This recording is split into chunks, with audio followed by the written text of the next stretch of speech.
नमस्कार दोस्तों, राम राम। ये पेपर है, ठीक है। किसका पेपर है? ये है जैसे कि केबीएस का है और पीआरटी का है। अब ये पीआरटी वालों को क्यों देख रहे हैं अपन, है ना? देखने को तो जैसे कि टीजीटी के भी देख चुके हैं, पीजीटी के भी देख चुके हैं, लेकिन जैसे कि मनोविज्ञान, पेडागोजी या फिर जो शिक्षक और छात्र से संबंधित जो आते हैं ना कि भाई क्या किन चीज़ों का ध्यान रखना चाहिए, यानी कि वो ऑप्शन तो शानदार देता है। तो कहने का मतलब पीजीटी हो, टीजीटी हो, पीआरटी हो, जो इस प्रकार के जो क्वेश्चन है ये मनोविज्ञान, पेडागोजी के सेम है, ठीक। इनका जो लेवल है उनमें ज़्यादा अंतर नहीं है, ठीक है। वो भी देख चुके हैं। अब ये जैसे कि एमआरएस है ना, ईएमआरएस में 50 क्वेश्चन आएंगे प्री में, तो उसके लिए ज़्यादातर फ़ायदेमंद है, ठीक है। और होने को तो मनोविज्ञान और जो शिक्षण विधि वगैरह है वो सभी में ही आती है, ठीक है। लेकिन अभी जो लेटेस्ट एग्ज़ाम है जो ईएमआरएस प्री है और उसमें 1/3 है, ठीक। तो उसके लिए जो काफ़ी है ये ओल्ड क्वेश्चन पेपर, काफ़ी तो क्या, लेकिन जैसे कि उसके लिए काफ़ी फ़ायदेमंद है। चलिए शुरू करते हैं। पहले तरीका क्या रहेगा, पहले खुद से करने की कोशिश करेंगे, सही जाए या गलत जा, ठीक है। फिर बाद में आंसर देखेंगे। पढ़ के उत्तर आंसर देख के निकलने में कोई फ़ायदा नहीं है, ठीक है। तो साथ के साथ याद करने की कोशिश करेंगे, टिक से जुगाड़ से, जैसे भी है खुद को एक्टिव कीजिए। तो इसमें क्या कौन कौन से क्वेश्चन है इसमें, जैसे कि 50 तो वो है मनोविज्ञान के और पेडागोजी के, 10 क्वेश्चन आईसीटी के हैं यानी कंप्यूटर के, 10 क्वेश्चन एनईपी 2020 के हैं, 10 क्वेश्चन हिंदी व्याकरण के हैं, ठीक है। चलिए, तो ये क्वेश्चन कौन सा है? क्वेश्चन है ये 11। तो 11 का मतलब 3 है ना? देखते हैं। सृष्टि के प्रारंभ से लेकर आज तक के मानव इतिहास पर दृष्टिपात करने से यह पता चलता है कि मानव ने निरंतर परिश्रम करते हुए अपने विकास के पथ को प्रशस्त किया है। दोबारा से देखते हैं। सृष्टि के प्रारंभ से लेकर आज तक के मानव इतिहास पर दृष्टिपात करने से, है ना, यानी कि नज़र डालने से, करने से यह पता चलता है कि मानव ने निरंतर परिश्रम करते हुए, निरंतर परिश्रम, काफ़ी लुभावना और प्यारा शब्द है निरंतर परिश्रम। ये सभी को मोटिव होना चाहिए शब्द से। करते हुए अपने विकास, इनके जो गद्यांश हैं वो शानदार आते हैं भाई, चाहे वो पीआरटी के हो, केबीएस के हो, पीआरटी के हो, पीजीटी के हो, टीजीटी के हो। अपने विकास के पथ को प्रशस्त किया है। मनुष्य के परिश्रम का फल है कि आज हमारे जीवन में चारों ओर आसाते सफलता दिखाई पड़ती है। संसार, सारे निर्माण, सारी रचना, संपूर्ण कौशल, कला कौशल, सकल समृद्धि परिश्रम का ही परिणाम है। सफलता का मूल मंत्र और प्रगति की सीढ़ी परिश्रम से ही प्राप्त होती है। सफलता का मूल मंत्र और प्रगति की सीढ़ी परिश्रम से ही प्राप्त होती है। विश्व में जितने भी आविष्कार हुए हैं सब परिश्रम के बल पर ही हुए हैं। यदि यही उज्जवल भविष्य का जनक है। परिश्रम मनुष्य को संसार की सारी सुविधाएं स्वयं ही मिल जाती है। इसका स्क्रीनशॉट लेते हैं।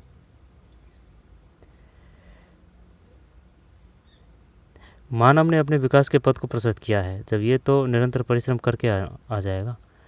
तो 11 में आंसर 3 है, निरंतर परिश्रम करके। फिर अब ये वही है ना, दोबारा पढ़ने की कोई ज़रूरत नहीं है। हमारे जीवन की आसाते सफलता किसका परिणाम है? तो बता दिया मैंने ना, ये 1/3 है। ईएमआरएस फिर इसके लिए काफ़ी फ़ायदेमंद है, ठीक। होने को तो चाहे वो डीएसएस भी हो, केबीएस हो, एनबीएस हो, आरपीएस हो, आरएसएस भी, जिस मनोविज्ञान, पेडागोजी है, आईसीटी है, हिंदी व्याकरण है, उन सभी के लिए काम का है। लेकिन क्या है कि ईएमआरएस में 50 क्वेश्चन आएंगे। आई बात समझ? ऑन में बैठे 10 या 15 क्वेश्चन या 20 क्वेश्चन का आएंगे खींच खाँच के, ठीक है। तो हमारे जीवन के आसाती सफलता किसका परिणाम है? परिश्रम का है। 12 में 4, ठीक है, परिश्रम का है। फिर परिश्रम द्वारा हम क्या प्राप्त कर सकते हैं?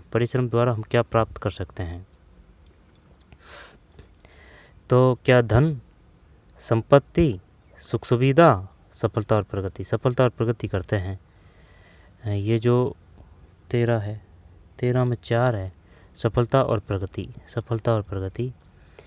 फिर यह पीने का पानी है, वाक्य के रेखांकित शब्द में कारक है। यह पीने का पानी वाक्य के रेखांकित शब्द में कारक है। पीने का, है ना। जब ये तो पता है अपन को, जैसे कि कर्ता ने, है ना, ये तत्पुरुष समास के उदाहरण है। कर्ता ने कर्म को, जब ऐसे नहीं है ये को भी हो। और एक और भी है, जैसे कि काके की रारेरी,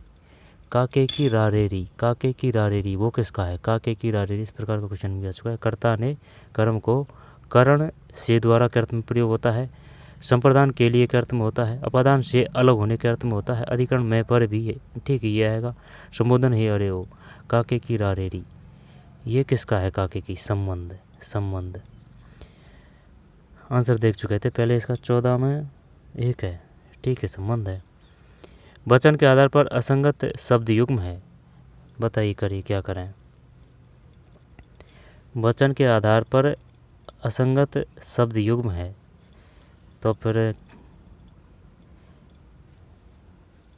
1 मिनट, बकरी बकरियां, है ना, एक वचन बहुवचन बताना है। देश का देश, देश का क्या देश होगा, यहाँ पर देशों होगा, देशों होगा। यहाँ पर जैसे कि अगर कोई 4 देश है, 4 देश है, अब तो बुलाकार आ ना, जैसे कि अगर कोई 4 देश है, ठीक है, जैसे कि इस प्रकार से प्रयोग कर सकते हैं आप, जैसे कि एक देश है, यहाँ पर 2 देश हैं, यहाँ पर 10 देश हैं, यहाँ पर बहुत सारे देश हैं, तो फिर वो लग रहा है बहुवचन, नहीं, ये बहुवचन में ये एक ही आएगा, ये है ना, ये गलत है इसमें, है ना। छात्र छात्राओं, छात्र वो छात्रों हैं, है ना, छात्राएं वो तो स्त्रीवाचक हो जाएगा। नाव नावें, नाव नावें, और बकरी बकरियां, ठीक है। जैसे कि ये बताइए आंसू किस प्रकार का है, आंसू बहुवचन में हमेशा प्रयुक्त होता है आंसू। पानी किस में होगा, पानी भी बहुवचन में प्रयुक्त होता है, ठीक है। तो देश, देश भी बहुवचन होना चाहिए भाई, देश, बहुत सारे देश, लेकिन आएगा तो वो आगे नीचे ये एक ही तो आएगा, देश, देशों थोड़ी आएगा, देशों। देखते हैं भाई इसमें 15 में, यार 3 कैसे हो सकता है भाई इसमें। छात्र असंगत शब्द युग में, छात्र छात्रों, ये तो कुछ, देश,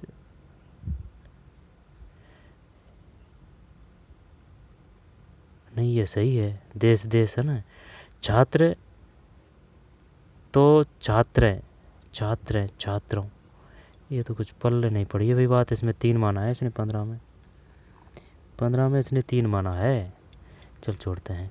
जन्म का विलोम मरना है, मरना है, मरना नहीं, जन्म का मरना नहीं है, जीना का मरना आ जाएगा, जन्म का मरण होगा। जैसे कि दिन है तो रात ही लिखना है, दिवस है तो फिर रात्रि ही लिखनी है, यानी कि जो जिस भाषा में जिस तरह से वो क्वेश्चन पूछ रहा है उसी प्रकार से आंसर देना होता है। तो जन्म का विलोम मरण है। अगर ये गलत गया ना तो फिर समझ जाएंगे कि आंसर की में मिस्टेक है। 16 में 2 सही है, जन्म का मरण।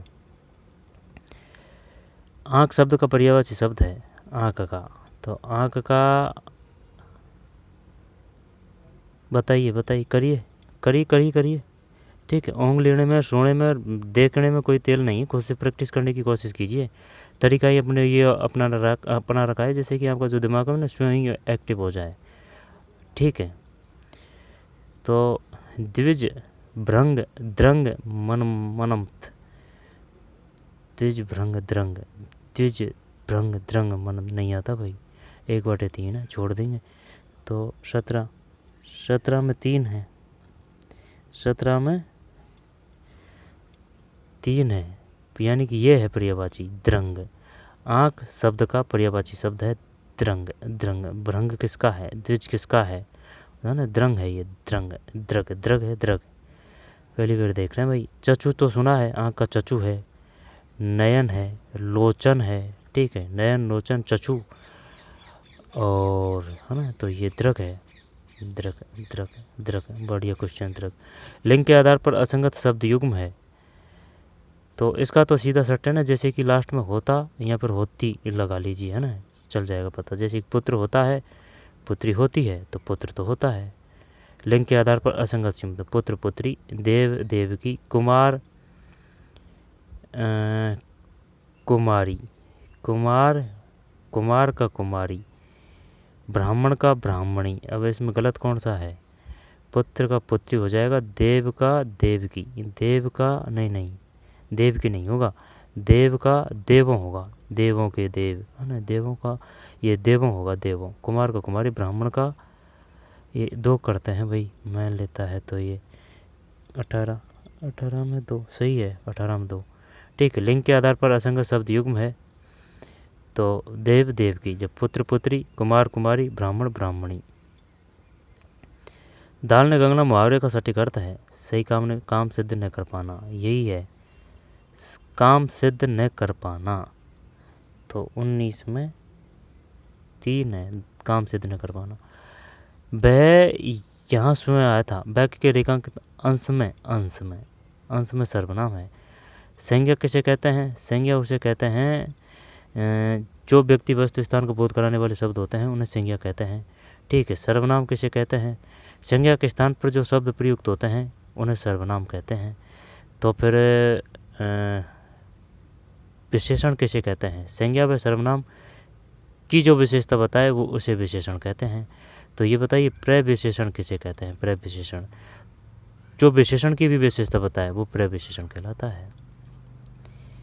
स्वयं तो निज आ जाएगा, निज यही करते हैं, निज। प्रश्नवाचक में तो ज़्यादातर ये क्वेश्चन भी आ जाएगा ना, कोई दम वाली बात नहीं है। वैसे इस क्वेश्चन में 3 में जो कौन सा है ये 19 ने 20 है, 20 में 3 है निजवाचक। भारत के संविधान की 6ठी अनुसूची के उपबंधों का विस्तार निम्नलिखित में किस राज्य के प्रशासन तक नहीं है? भारत के संविधान की 6ठी अनुसूची के उपबंधों का विस्तार निम्नलिखित में से किस राज्य के प्रशासन तक नहीं है? ये तो कुछ समझ में नहीं है बात। वो जो जैसे कि जम्मू कश्मीर था, तो जम्मू कश्मीर में तो वो 300 धारा ही, वो 370, ठीक है, वो हटाई है। लेकिन ये 6ठी अनुसूची की बात कर रहा है। तो 8वीं अनुसूची में क्या है? 8वीं अनुसूची में भाषाएं हैं। 8वीं अनुसूची में भाषाएं हैं। 8वीं अनुसूची में भाषाएं हैं।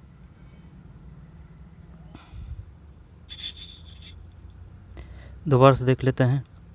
भारत के संविधान की 6ठी अनुसूची के उपबंधों का विस्तार निम्नलिखित में से किस राज्य के प्रशासन तक नहीं है? आंसर देखते हैं पहले। तो 21 में 1 है, 21 में 1 का मतलब सिक्किम है। सिक्किम की राजधानी कौन सी है? सिक्किम की गंगटोक है, गंगटोक है, सिक्किम की गंगटोक है। त्रिपुरा की, त्रिपुरा में 3 आ रहा है तो अगरतला है ना, अगरतला, त्रिपुरा की अगरतला है। मेघालय की असम है ना, जैसे कि असम में से आ रहा है ना, तो दिसपुर में भी से आ रहा है, असम दिसपुर की है। मेघालय, ये मेघालय किसकी है? मेघालय किसकी है ध्यान नहीं है। इसके बाद में त्रिपुरा की अगरतला, असम की दिसपुर, और मिजो है ना, जैसे कि मी और जो, मिजो, जो से जो कटेगा है ना, तो आईजोल है ना, तो आईजोल। मिजोरम, ये मिजोरम की आईजोल है। फिर इसके बाद में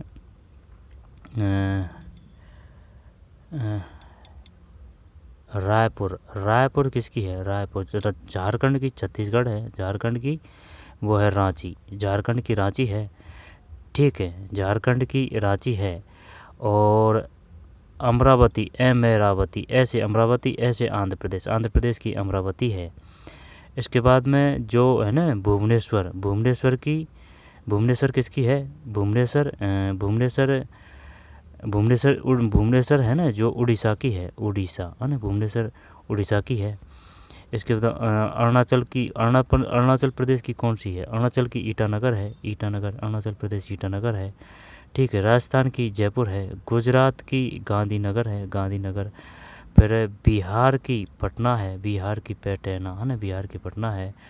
फिर यूपी की कानपुर है, या फिर कौन सा है? यूपी बांध, ये ध्यान नहीं आ रहा है ना, देख लेंगे, एक बार देखने की ज़रूरत है। इसके बाद में और कौन सा है? ये जैसे कि कर्नाटक है, कैसे कर्नाटक, कैसे इसमें जो है ना वो क्या बोलते हैं, कॉफ़ी सबसे ज़्यादा उत्पादन कर्नाटक में, कैसे कर्नाटक, कैसे कॉफ़ी।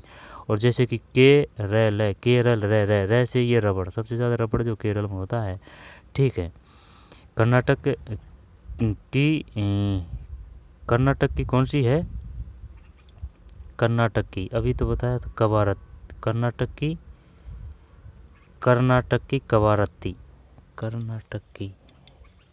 की कवारत्ती ही होनी चाहिए है ना। और इसके बाद में और कौन सा है? जैसे कि ये अपना इंडिया है। ठीक है। तो फिर ये केरल हो। तमिलनाडु की कौन सी है? तमिलनाडु की चेन्नई है। केरल की है तिरुवनंतपुरम है ना, तिरुवनंतपुरम है केरल की। तमिलनाडु की चेन्नई है। फिर अगर ऊपर आए तो कर्नाटक की कवारत्ती है, कर्नाटक की है ना। कैसे कॉफ़ी, केगा जो वन है वो कर्नाटक में ही, केगा नहीं, केगा पता नहीं है, केगा कहाँ है, के का वैसे वनों का प्रकार है। इसके बाद में महाराष्ट्र की है ना जो मुंबई है, महाराष्ट्र की मुंबई है। फिर आंध्र प्रदेश जो है अमरावती है।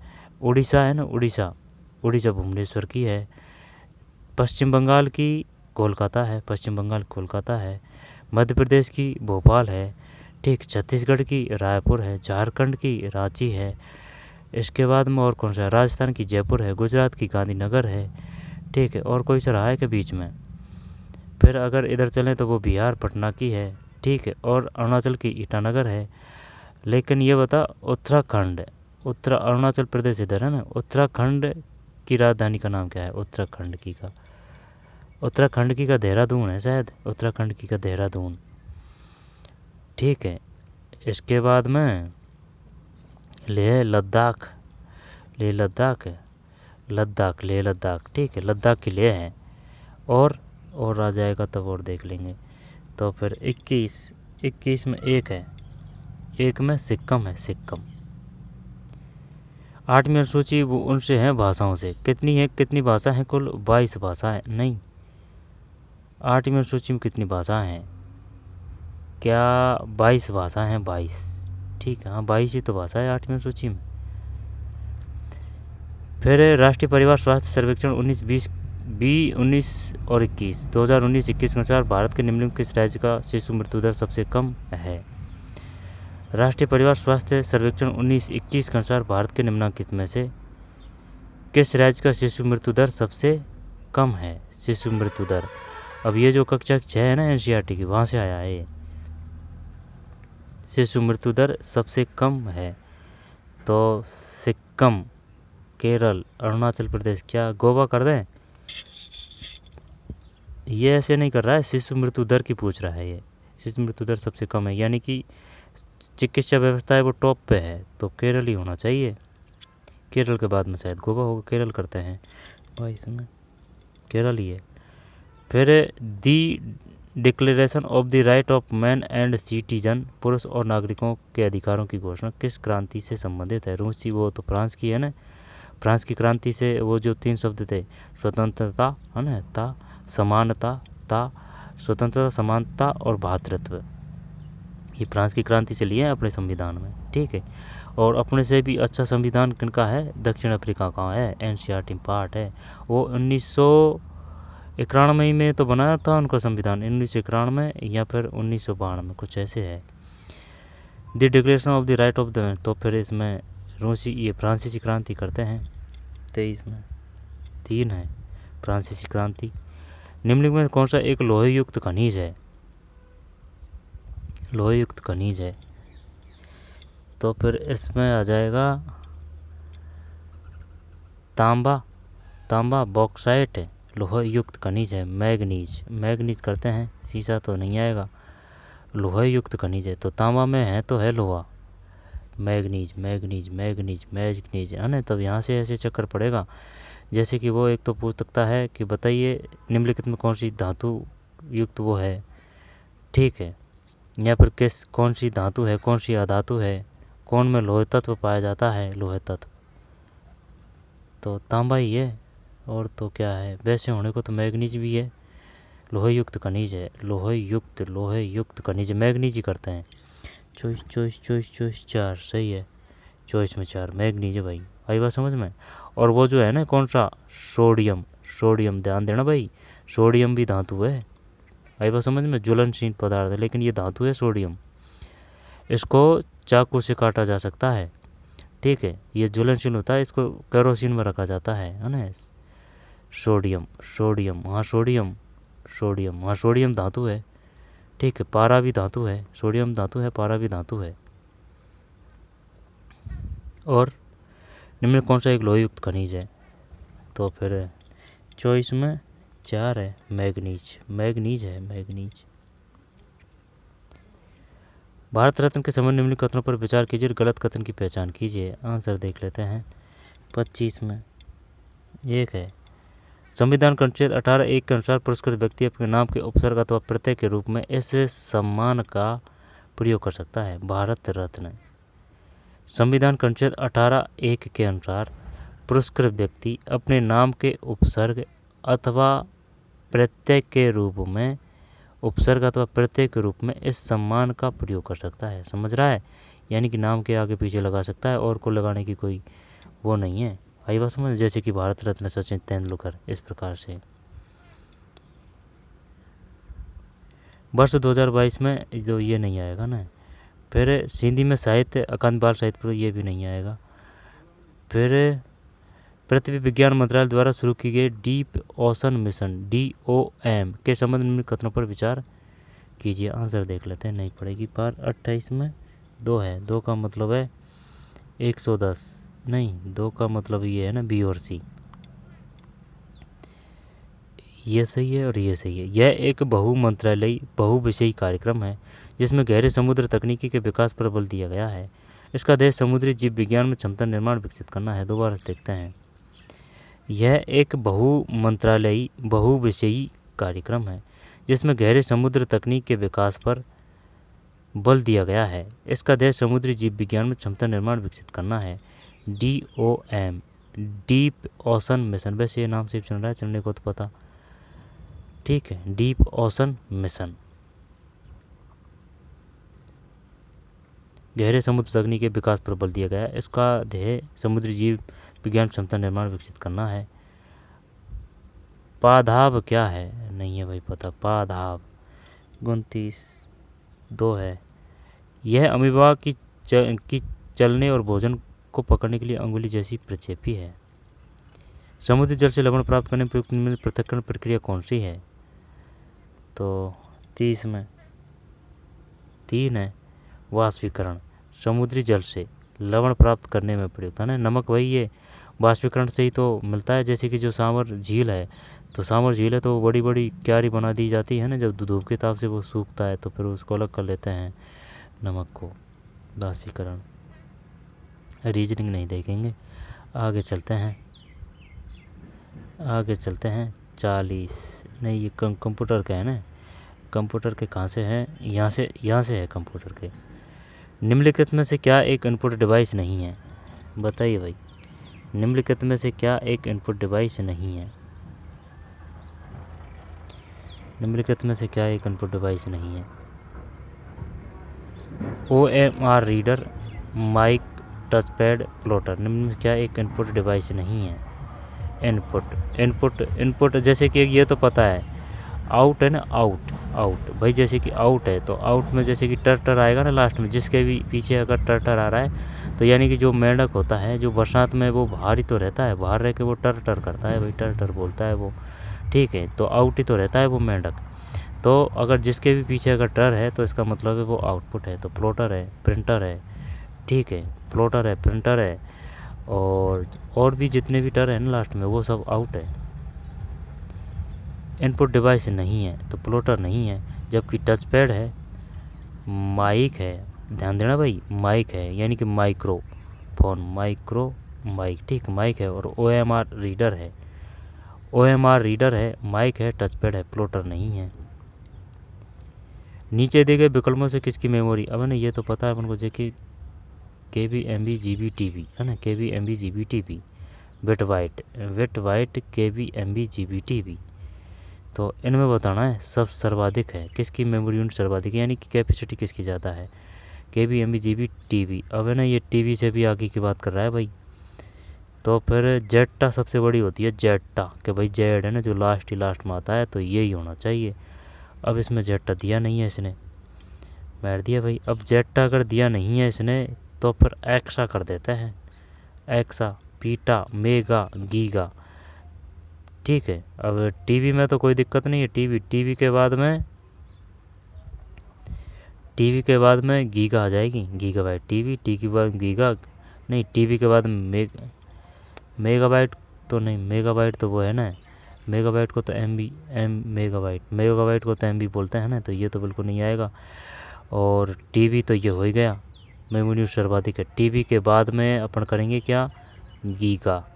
गीगा के बाद में करेंगे एक्सा, है ना, एक्स। तो फिर ये जेड सबसे लास्ट में आता है, तो ये होना चाहिए भाई। अब देखते हैं अब इसमें क्या है, एक्सा करते हैं, दिखाना क्या मानता है। ये जो 37 है उसमें एक है, एक्सा है, ठीक, एक्सा।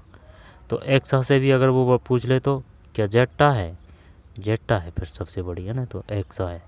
मेमोरी यूनिट सर्वाधिक है एक्साबाइट, एक्सा। जो ABCD वगैरह ना उससे याद कर सकते हैं कि भाई जेड जो बाद में है, एक्स है तो वो पहले है। निम्नलिखित में कौन सा एक ओपन सोर्स ऑपरेटिंग सिस्टम है, यानी कि OS की बात कर रहा है ये, ठीक है। निम्नलिखित में कौन सा ओपन सोर्स सिस्टम है,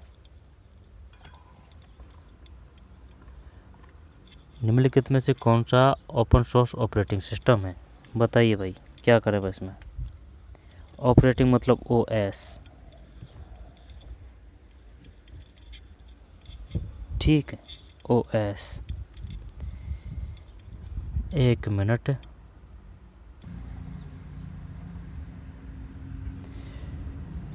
कौन सा ओपन ऑपरेटिंग सिस्टम है ना, यानी कि OS बताना है। तो एंड्रॉयड तो है, ये मोबाइल में आता है, क्योंकि जैसे कि फ़ोन को जब स्विच ऑन करते हैं जब एंड्रॉयड लिखा आता है।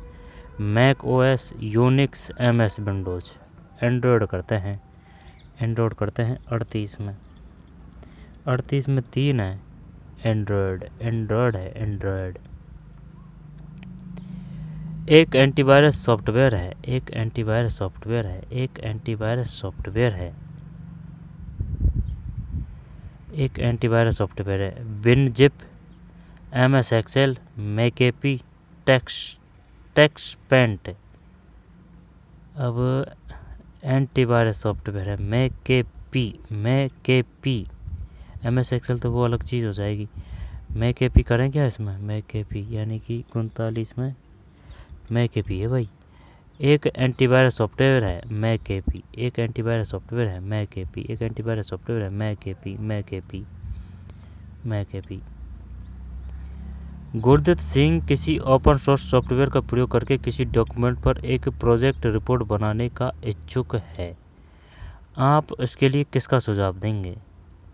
MS वर्ड देंगे भाई। और अगर ये कंफ्यूज करता है ना तो फिर ये दे सकता था, जैसे MS वर्ड दे देता ऑप्शन में, माइक्रोसॉफ्ट दे देता है ना, तो फिर कंफ्यूज होते। अब इसमें कंफ्यूज होने की ज़रूरत नहीं है। MS वर्ड 40 में नहीं, 39 में, 39 में 3 सही है MS वर्ड। फिर अब आ जाइए मनोविज्ञान और जो पेडागोजी के क्वेश्चन है वो।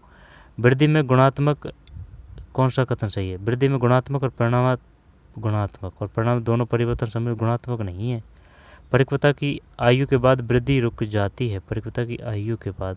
इंग्लिश है ना वो काम आएगी पढ़ने में, जैसे कि चाहे वो जो ये है ना पॉलिटिकल का कोई भारी भरकम शब्द हो, ठीक है। यानी कि आप जहाँ अगर अटक रहे हैं हिंदी में, क्योंकि जो हिंदी के हैं जो कभी कभी वो तगड़े वाले क्वेश्चन दे देते हैं, ठीक है, और उनके अपन अर्थ नहीं जानते हैं, लेकिन जो ही उसका अगर आप इंग्लिश देखेंगे ना तो आधा क्वेश्चन सॉल्व हो जाएगा। कहने का मतलब यह है, चाहे अर्थशास्त्र हो, पॉलिटिकल हो, साइकोलॉजी हो, ठीक है, ये है बात। निम्नलिखित में कौन सा कथन सही है। कभी कभी वो जो GK का भी क्वेश्चन पूछ लेता है ना तो वो हिंदी का कोई भारी भरकम शब्द दे देता है गुमराह करने के लिए। निम्नलिखित में कौन सा कथन सही है। वृद्धि में गुणात्मक और परिणाम दोनों परिवर्तन सम्मिलित। परिपक्वता की आयु के बाद वृद्धि रुक जाती, परिपक्वता के बाद। विकास एक सतत प्रक्रिया, नहीं, क्यों नहीं, विकास एक सतत प्रक्रिया, विकास हमेशा होता रहता है। 60 साल का जो है जो बाबा, ठीक, तो उसको भी आप मोबाइल चलाना सिखा सकते हैं, तो ये विकास का ही तो अर्थ है। विकास और समृद्धि दोनों सदैव साथ साथ चलती है। विकास और ये समृद्धि का मतलब ग्रोथ ही है, जब ये समृद्धि हमेशा साथ साथ नहीं चलती है, ठीक है, तो यही है इसमें। परिपक्वता की आयु के बाद वृद्धि रुक जाती है, आयु नहीं रुकती है, ठीक है, वृद्धि रुक जाती है। क्योंकि जो बालक है ना, या फिर जो भी बच्चा है तो वो खींच के 24 साल तक बढ़ेगा, ठीक, या फिर 22 साल तक बढ़ेगा। इसके बाद मोर थोड़ी शरीर का आकार बढ़ेगा। देखते हैं इसमें क्या है। 41 में 2 है, 41 में 2। परिपक्वता की आयु के बाद रुक जाती। एक मिनट, 41 क्यों देखना, 41 ही देखना है। 41 में 2 है भाई, 41 में 2। कौन सा कथन सही है। परिपक्वता के बाद, यार ये तो मार दिया इसने, अपन गलत है भाई। 41 में ओवर कॉन्फिडेंस ले डूबता है, 41 में 2 है। निम्नलिखित में से कौन सा कथन सही है। परिपक्वता की आयु के बाद वृद्धि रुक जाती है। परिपक्वता की आयु के बाद वृद्धि रुक जाती है। ग्रोथ स्टॉप आफ्टर अटेनिंग रुक जाती है, यही गलत है भाई, नहीं कथन सही है, तो यही सही है। Growth stop after attaining maturity, परिपक्वता की आयु के बाद वृद्धि रुक जाती है, ये सही है, बाकी सब गलत है। विकास एक सतत प्रक्रिया नहीं है, विकास एक सतत प्रक्रिया है, तो ये सही हो जाएगा। विकास और समृद्धि दोनों तो साथ साथ चलते हैं, नहीं साथ साथ नहीं चलते हैं। विकास और वृद्धि दोनों सदैव साथ साथ नहीं चलते हैं। वृद्धि में गुणात्मक, जब विकास में सब है गुणात्मक प्राणात्मक, जबकि वृद्धि है ना वो सिर्फ गुणात्मक की प्रथम वो है, यानी कि ग्रोथ ही ग्रोथ से है। 41 का 2 हो गया। 41 में प्रॉक्सिमोडिस्टल अनुक्रम में मानव का विकास होता है। प्रॉक्सिमोडिस्टल अनुक्रम में मानव का विकास होता है। यार प्रॉक्सी है ना, जब ये सिपेली वो तो वाली बात नहीं कर रहा है, ठीक है, सिपेली वो वाली तो सिर से पाम ये तो आएगा नहीं। और प्रॉक्सिमोडिस्टल केंद्र से पता नहीं है भाई, है ना, नहीं पढ़ रही पार। तो 42 में 3 है, 3 का मतलब है ये केंद्र से बाह्य दिशा में। प्रॉक्सिमोडिस्टल अनुक्रम में मानव का विकास होता है, केंद्र से बाह्य दिशा में, केंद्र से बाह्य दिशा में प्रॉक्सिमोडिस्टल अनुक्रम। जैसे कि ये कोई मानव है, ठीक है, जैसे कि भाई मानते हैं ये कोई मानव है, ये कोई मानव है, तो फिर प्रॉक्सिमोडिस्टल अनुक्रम मानव का विकास होता है केंद्र से। जैसे कि इसका जो केंद्र है केंद्र से बाहर की ओर, केंद्र से बाहर की दिशा में। प्रॉक्सी है ना, प्रॉक्सी से ऐसे याद कर सकते हैं जैसे कि एग्जिट है ना, एग्जिट, प्रॉक्सी एग्जिट, केंद्र से बाहर दिशा में। बालक ने बिना किसी सहयोगी प्रशिक्षण के ही रेंगना सीखा है, यह परिवर्तन कहा जाता है। तो रेंगना सीखा है, रेंगना ये ग्रोथ नहीं है, रेंगना सीखा है तो ये वृद्धि विकास लर्निंग करें क्या, तो फिर आंसर देखते हैं। 43 में 2 है भाई, परिपक्वता है। बालक ने बिना किसी सहयोग या प्रशिक्षण के ही रेंगना सीखा है, यह परिवर्तन कहा जा सकता है।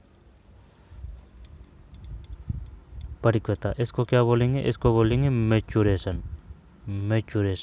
ठीक, मैच्योरेशन।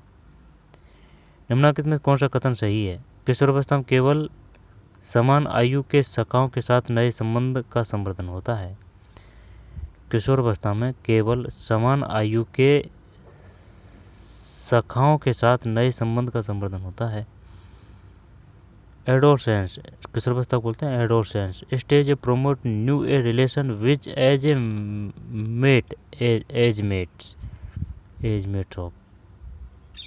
किशोरावस्था में केवल समान आयु के सखाओं के साथ नए संबंध का संवर्धन होता है। केवल समान लिंग नहीं, ये तो नहीं है भाई, ये पहले आया था इस प्रकार का क्वेश्चन, समान लिंग था उसमें, गलत था उसमें, है ना। नए संबंध का संबंध केवल विपरीत लिंग के व्यक्तियों के साथ, दोनों लिंग के व्यक्तियों के साथ,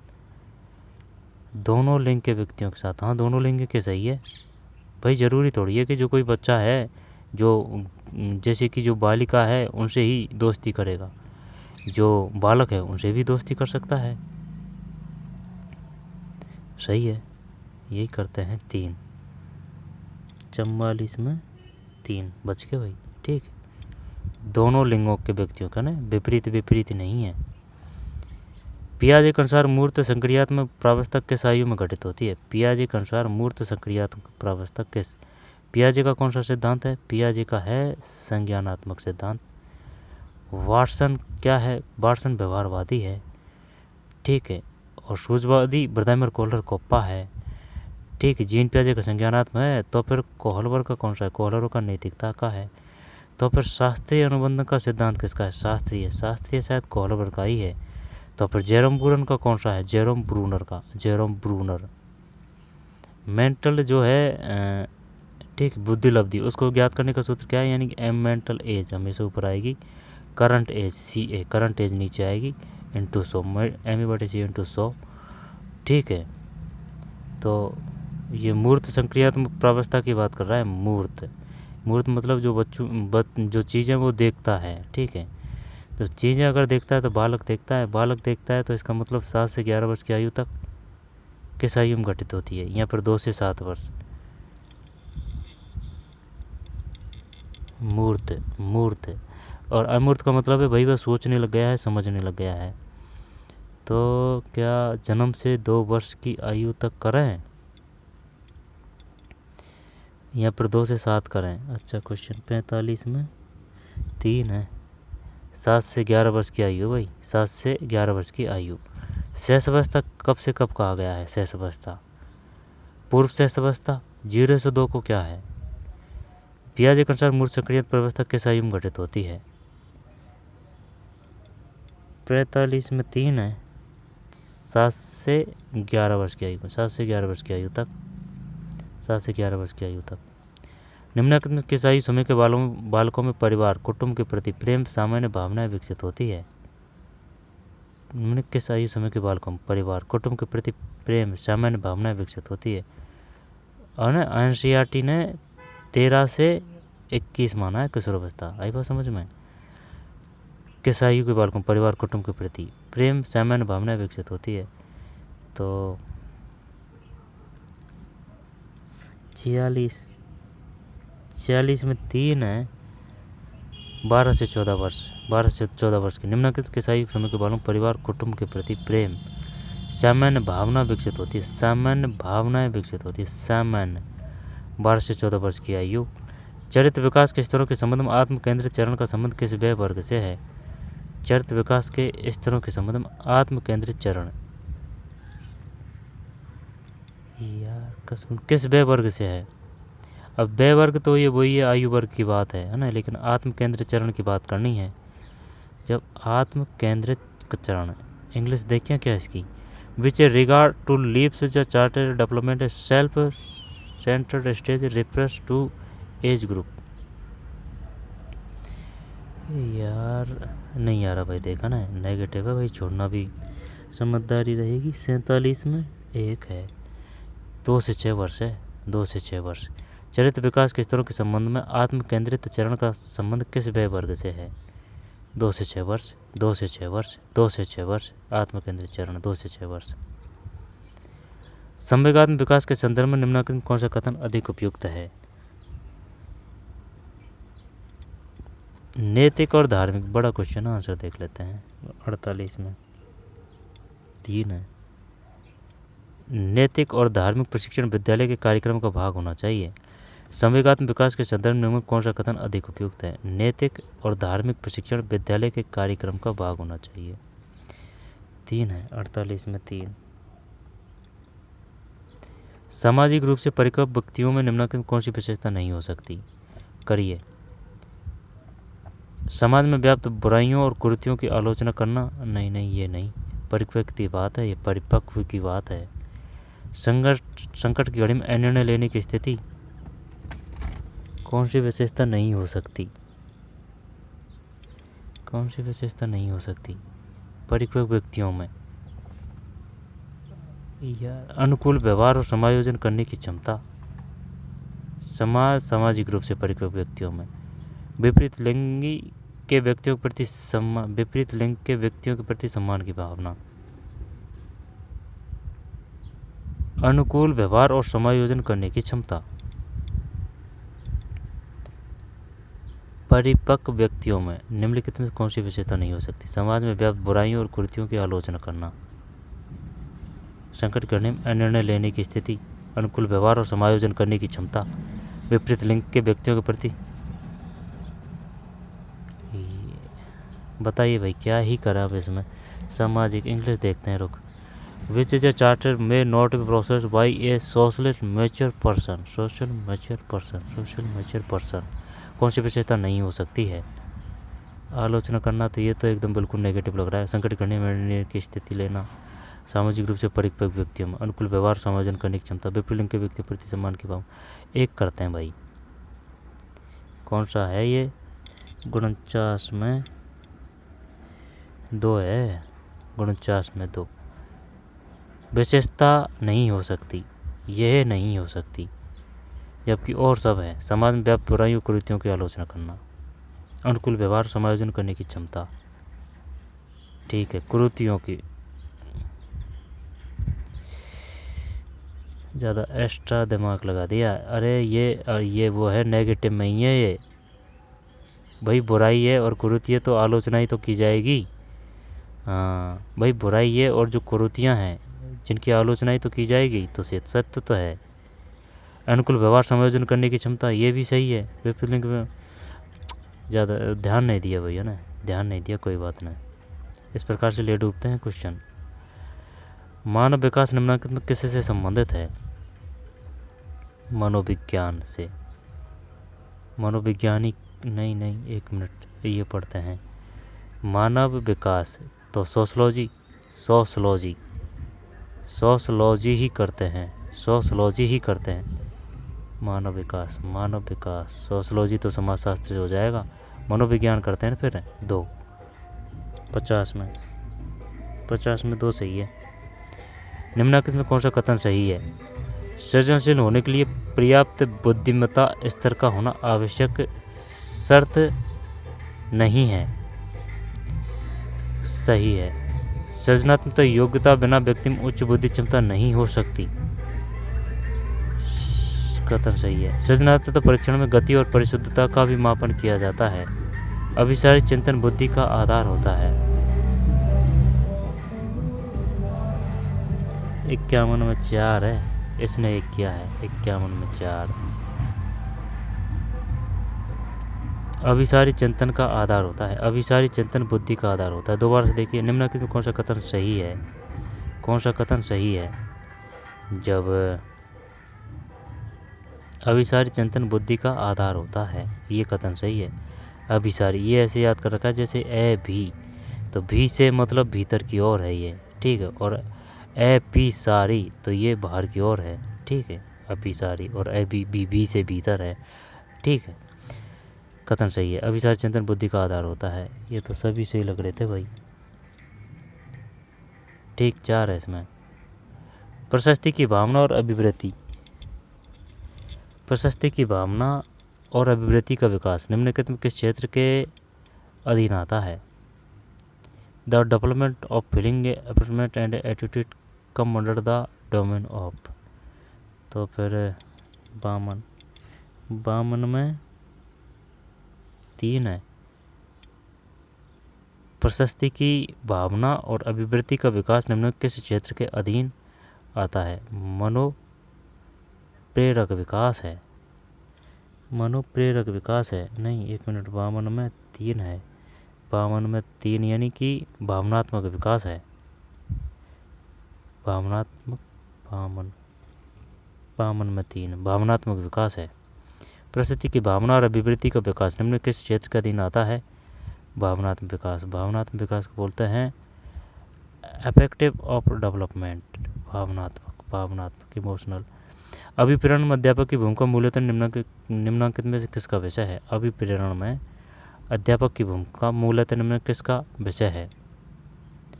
अभिप्रेरण, तो अभिप्रेरणा ही मान लेते हैं इसको। किसका विषय है? विद्यार्थियों की पहुंच के भीतर आकर्षक प्रोत्साहन रखने का। आकर्षक। बालकों में अपेक्षाएं उत्पन्न करने का। अपेक्षाएं। नई रुचियां उत्पन्न करने का। सजग और सतर्क विद्यार्थियों में रचनात्मक कार्यकलाप में रत रहने के लिए उनमें विद्यमान ऊर्जा को समीलीन दिशा में प्रवाहित करना। अभिप्रेरण में अध्यापक की भूमिका मूलतः में किसका विषय है? 4 कर देते हैं तो भाई, इसमें भारी भरकम दे रखा है, बड़ा दे रखा है।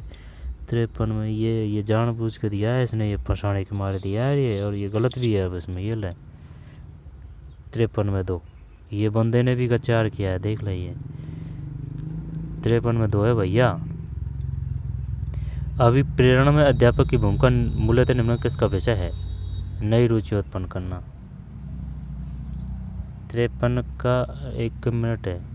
हाँ, तो 53 में 2 है ना, फिर है ये आएगा ना। फिर अपेक्षाएं उत्पन्न करना। जब ये जो अपेक्षाएं ना, उनका मतलब ये है जैसे कि मुझे आपसे फर्स्ट ग्रेड से पास होने की अपेक्षाएं आपसे। आई बात समझ में?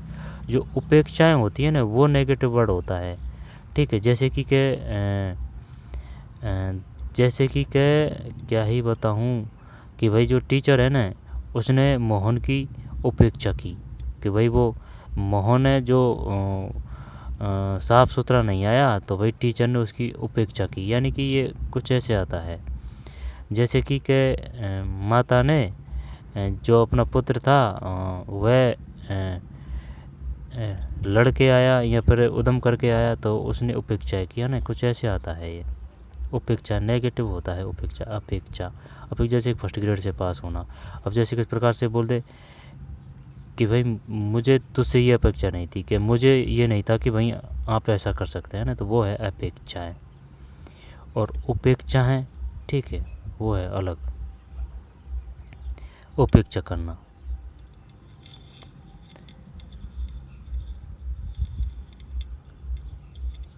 आगे चलते हैं। तो 53 में 2 है, बालकों में अपेक्षाएं उत्पन्न करने का। रिक्त स्थान की पूर्ति कीजिए। जहाँ तक समाजीकरण एजेंसी का संबंध है, विद्यालयों को समूह माना जा सकता है। रिक्त स्थान की पूर्ति कीजिए। जहाँ तक समाजीकरण एजेंसी का संबंध है, विद्यालयों को समूह माना जा सकता है।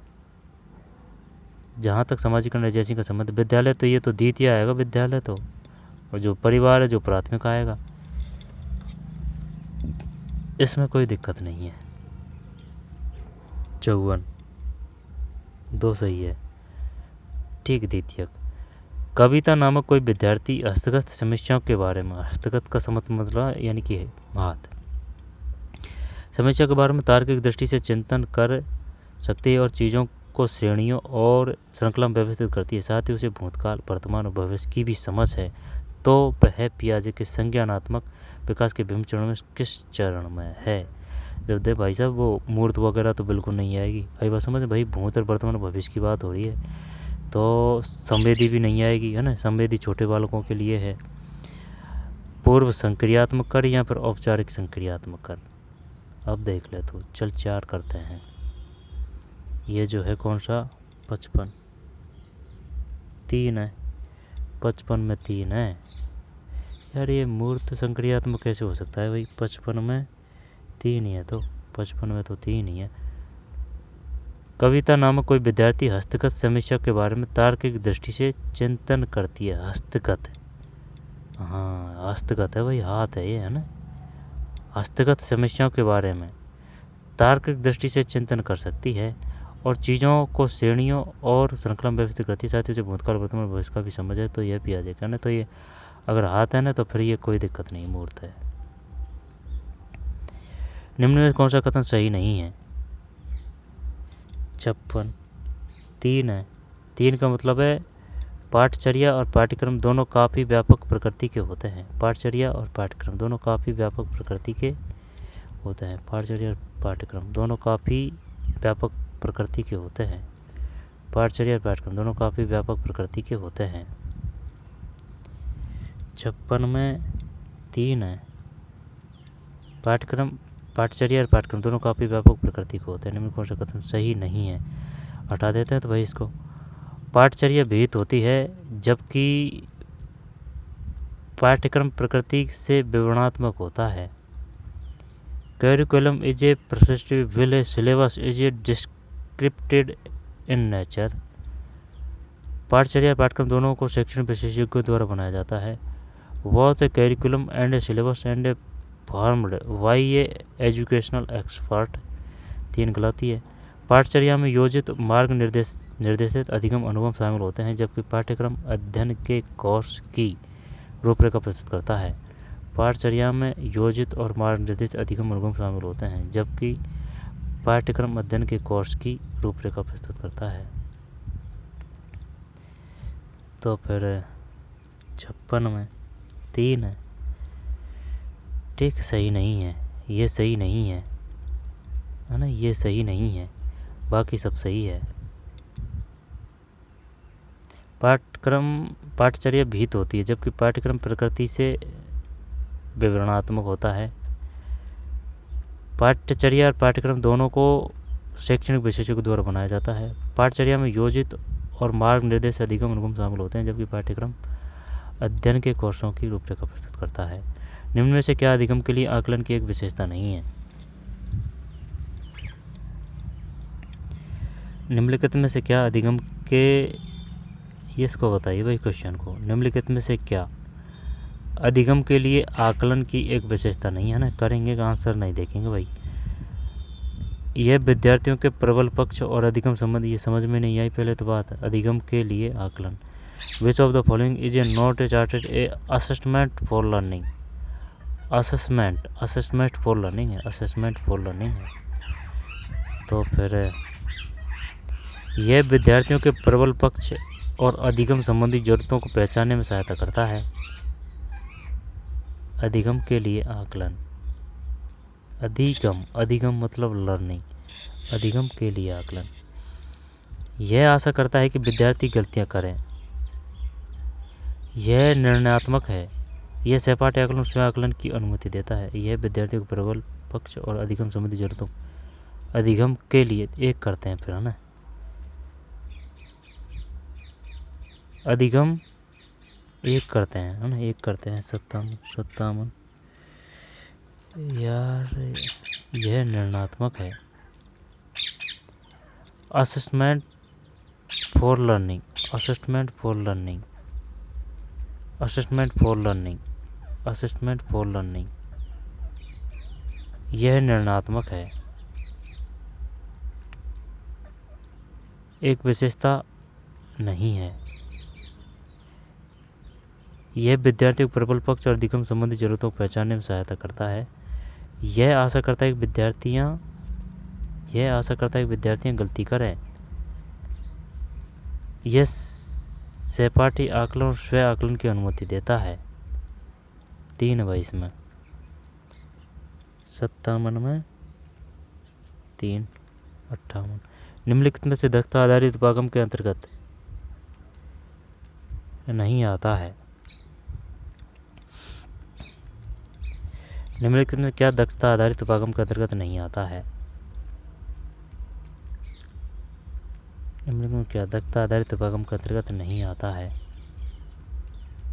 आंसर देखते हैं ना। दक्षता आधारित उपागम, दक्षता आधारित, competency based approach, competency based approach. तो फिर निम्न में क्या दक्षता आधारित उपागम के अंतर्गत नहीं आता है?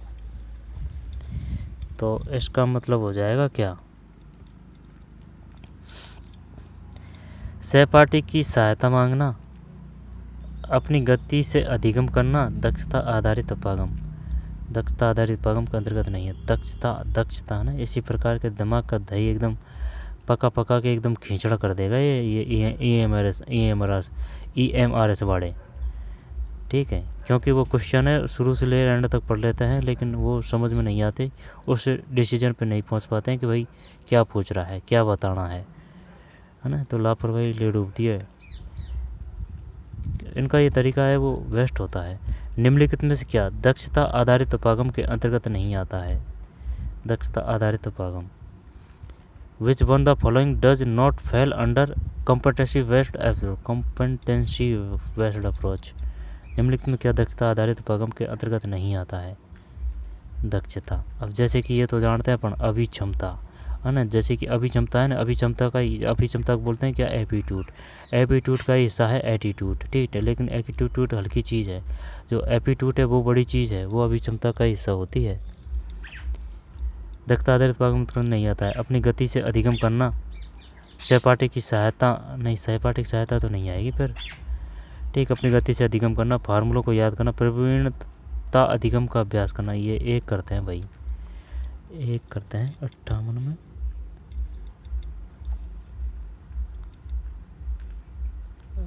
ये रटंत की बात आ गई इसमें, फार्मूलों को याद करना, फार्मूलों को याद करना, सही। सहपाठी की सहायता मांगना कोई गलत बात नहीं है ना, पॉजिटिव है, सही है। अपनी गति से अधिगम करना, ये भी सही है। प्रवीण अधिगम का अभ्यास करना, ये सही है, लेकिन ये फार्मूला है ना, ये रटने की बात कर रहा है ये, ठीक, इस वजह से। 3 गलत है इसमें। अनुभवात्मक अधिगम को प्राथमिकता नहीं दी जाती है क्योंकि अनुभवात्मक अधिगम को प्राथमिकता नहीं दी जाती है क्योंकि अनुभवात्मक अधिगम को प्राथमिकता नहीं दी जाती है क्योंकि यह स्वयं निर्देशित अधिगम को बढ़ावा देता है।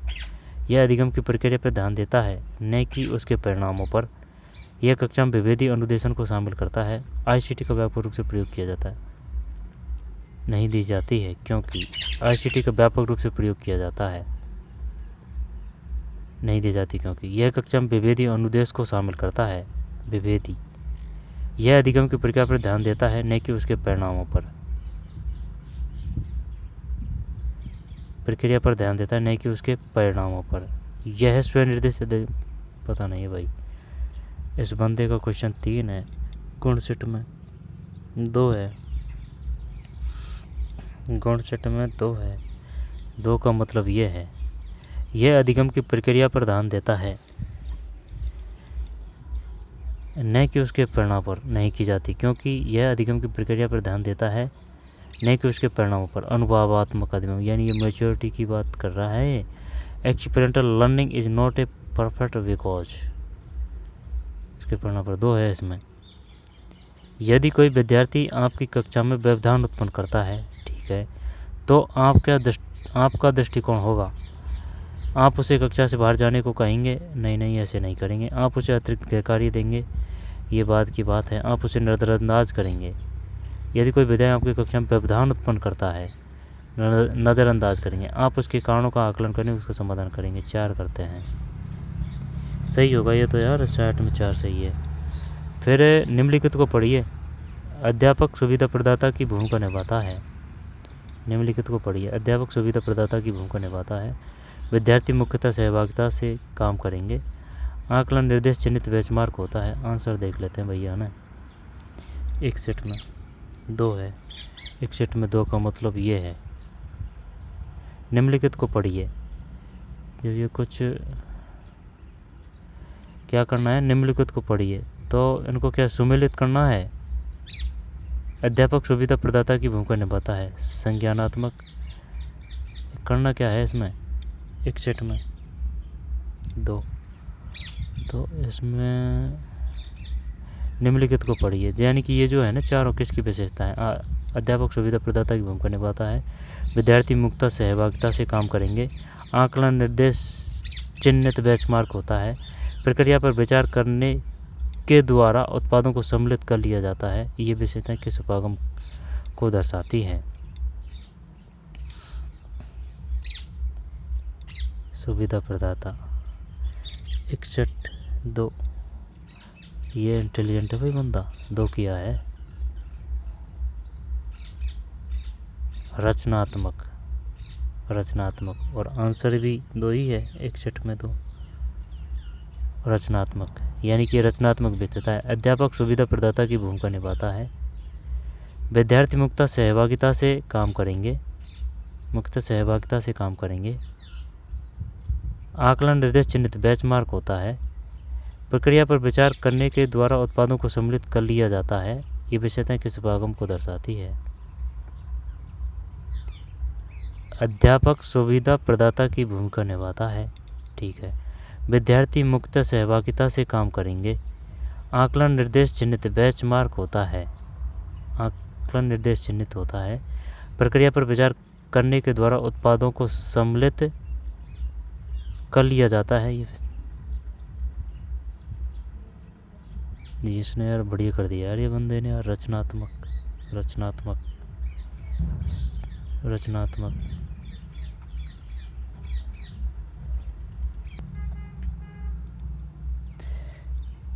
2 बार देखते हैं।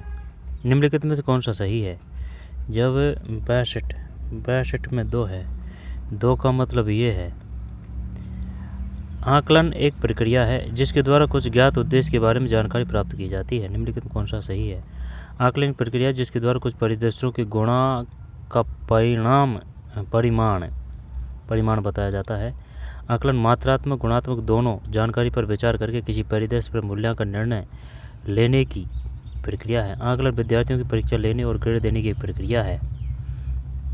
सब गलत है, सिर्फ 2 सही है। 2 का मतलब ये है, आकलन एक प्रक्रिया है जिसके द्वारा कुछ ज्ञात उद्देश्य के बारे में जानकारी प्राप्त की जाती है। आकलन एक प्रक्रिया है जिसके द्वारा कुछ ज्ञात उद्देश्य के बारे में जानकारी प्राप्त की जाती है। आकलन यानी कि assessment is a progress by which information of obtained related to some objective। निम्नलिखित में क्या एक अध्यापक द्वारा बनाए गए परीक्षण की विशेषता नहीं है? एक अध्यापक द्वारा बनाए गए परीक्षण की विशेषता नहीं है, तो यह सीमित मात्रा में दक्षताओं को कवर करता है। यह विद्यार्थियों के अधिगम संबंधी कठिनाई की पहचान करने में सहायता कर सकता है। निम्न में क्या एक अध्यापक द्वारा बनाए गए परीक्षण की विशेषता नहीं है? इसमें विभिन्न प्रकार के प्रश्न शामिल हो सकते हैं। इससे व्यापक तुलना करने हेतु प्रयोग में लाया जा सकता है। इसे व्यापक तुलना करने हेतु यह सीमित मात्रा में दक्षताओं को कवर करता है। अध्यापक द्वारा बनाए गए परीक्षण की विशेषता नहीं है, सीमित मात्रा में। 1 करने की कोशिश करते हैं 63 में, गलत है, 63 में 4 है। इसे व्यापक तुलना करने हेतु प्रयोग में लाया जा सकता है ना, व्यापक में नहीं ले सकते आप। विशेषता नहीं है। यह सीमित मात्रा में दक्षताओं को कवर करता है। यह विद्यार्थियों के अधिगम संबंधी कठिनाई की पहचान करने में सहायता कर सकता है।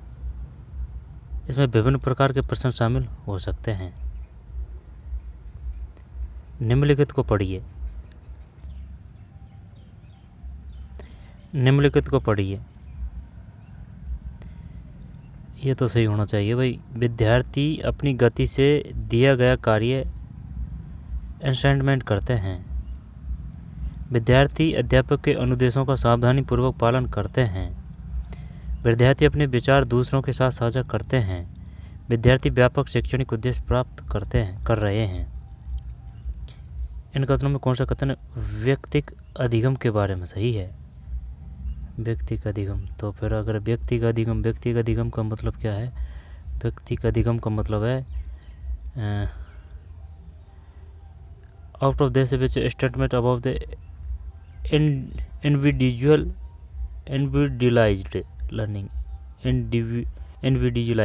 लर्निंग।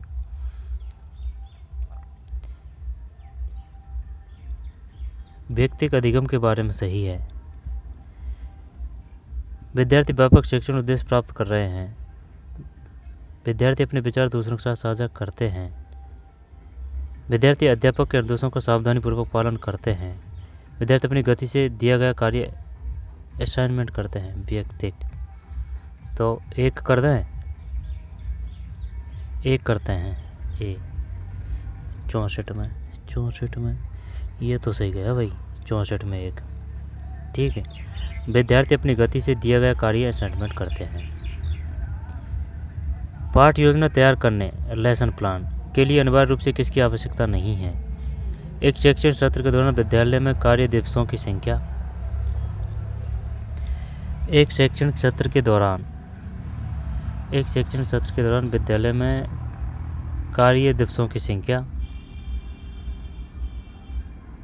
पाठ योजना तैयार करने के लिए अनिवार्य रूप से किसकी आवश्यकता नहीं है?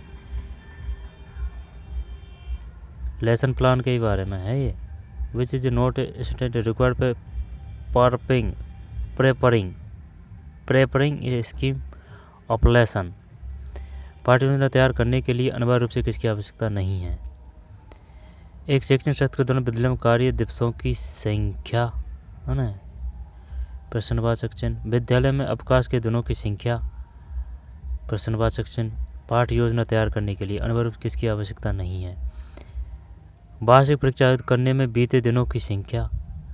एक विशेष विषय को पढ़ाने के लिए उपलब्ध पीरियडों की संख्या। एक विशेष विषय को पढ़ाने के लिए उपलब्ध पीरियडों की संख्या। पाठ योजना। वार्षिक परीक्षा में आयोजित करने में बीते दिनों की संख्या। वार्षिक परीक्षा में आयोजित करने में बीते, वार्षिक है तो वार्षिक से तो मतलब ही क्या है भाई? ठीक है भाई। अगर जैसे कि ये कर लिया कि भाई जैसे कि आपने हिस्ट्री पढ़ी है तो हिस्ट्री में आपने जैसे कि भाई 15 दिन लगा दिए, ज्योग्राफी में आपने 20 दिन लगा दिए, ठीक है, तभी तो वो आपको योजना बनाने के लिए वो करेगा। तो क्या इसमें वार्षिक कर दें, जो 65 है, 65 में 3, 65 में 3 सही है। वार्षिक परीक्षा आयोजित करने में बीते दिनों की संख्या, ठीक है, क्योंकि ये घुमा रहा है भाई। वार्षिक की जब मेन एक एग्जाम लग जाएगी तो फिर और दिनों से मतलब ही क्या ही है, ठीक है। आई बात समझ में? जब परीक्षा से पहले ही तो दिनों की इम्पोर्टेंस है, परीक्षा के बाद में फिर क्या ही मतलब है। सही बात है, ठीक है। तो ये है वार्षिक परीक्षा आयोजित करने में बीते दिनों की संख्या, आवश्यकता नहीं, जबकि एक शैक्षणिक सत्र के दौरान विद्यालय में कार्य दिवसों की संख्या कि भाई कितने दिन पढ़ाई चली है, विद्यालय में के दिन भाई छुट्टी कितने दिन रही है, एक विषय को पढ़ाने के लिए उपलब्ध पीरियडों की संख्या कितनी रही है ना। तो ये है 3 है इसमें। निम्न कौन सा सही नहीं है? अधिगम एक प्रक्रिया है जिसमें एक व्यक्ति अनेक आदतें, ज्ञान, अभिवृत्ति अर्जित करता है। अधिगम लर्निंग। अधिगम बच्चों में रचनात्मकता को अभिवृद्ध करने की एक प्रक्रिया है। अधिगम बच्चों में रचनात्मकता को अभिवृद्ध करने की एक प्रक्रिया है। अधिगम व्यक्तित्व में अपेक्षाकृत स्थायी परिवर्तन करता है। अधिगम एक प्रक्रिया है जिसके द्वारा प्रशिक्षण के माध्यम से व्यवहार को उद्भूत अथवा परिवर्तित किया जाता है। बताइए क्या करें अब इसमें? पढ़ लिया, नहीं पता लगा ना कि भाई क्या ही करना है, क्या सही नहीं है। अधिगम एक प्रक्रिया जिसमें एक व्यक्ति अनेक आदतें, ज्ञान और अभिवृत्ति, ठीक, अभिवृत्ति बोलते हैं एटीट्यूड, अर्जित करता है। फिर अधिगम बच्चों में रचनात्मकता को अभिप्रेरित करने की एक प्रक्रिया है। अधिगम बच्चों में रचनात्मकता को अभिप्रेरित करने की एक प्रक्रिया है, लर्निंग। अधिगम व्यक्ति में अपेक्षाकृत स्थायी परिवर्तन करता है। अधिगम एक प्रक्रिया है जिसके द्वारा प्रशिक्षण के माध्यम से व्यवहार को उद्भूत अथवा परिवर्तित किया जाता है। व्यवहार को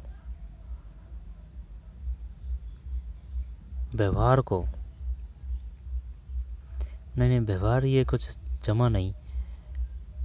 चल 4 करते हैं। 66 में क्या मानता है ये? 66 में 2 है भाई।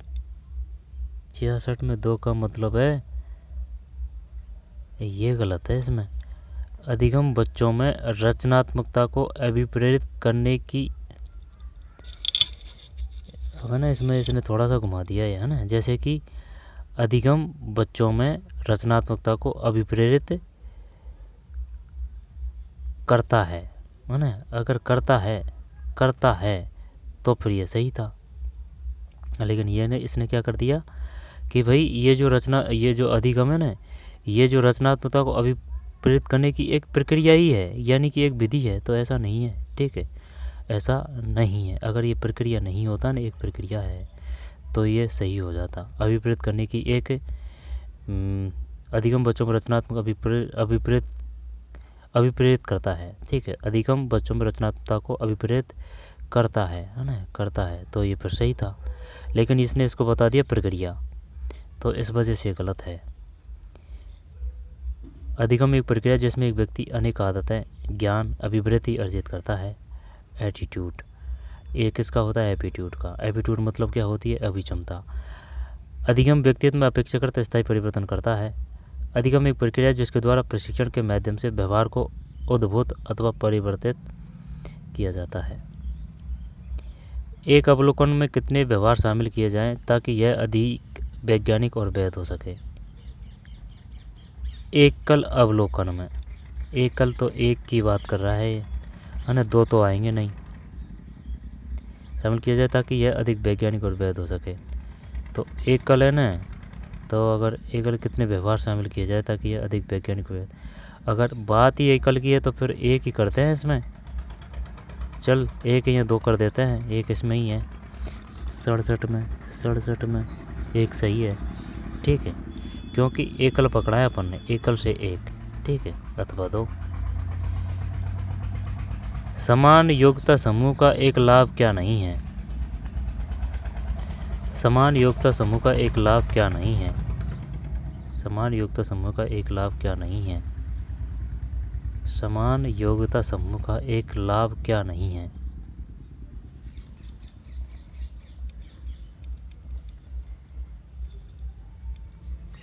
क्या करें अब इसमें? समान योग्यता समूह का एक लाभ क्या नहीं है? तो क्या इसमें समान योग्यता समूह का, तो समान योग्यता को बोलते क्या है? समान योग्यता समूह का एक लाभ नहीं है। एक मिनट है ना। उपचारात्मक क्रिया निर्माण की संभावना, समूहों के बीच योग्यता अंतर की कमी, बालक की अपनी गति पर अधिगम, समूह के सदस्यों के बीच अधिक सहयोग की संभावना। समान योग्यता समूह का एक लाभ क्या नहीं है? तो फिर क्या नहीं है? क्या नहीं, कुछ पल्ले पड़ रही है बात, ऊपर और जा रही है। What is not A advantage of a similar ability grouping what is not A advantage of similar ability grouping है ग्रुपिंग।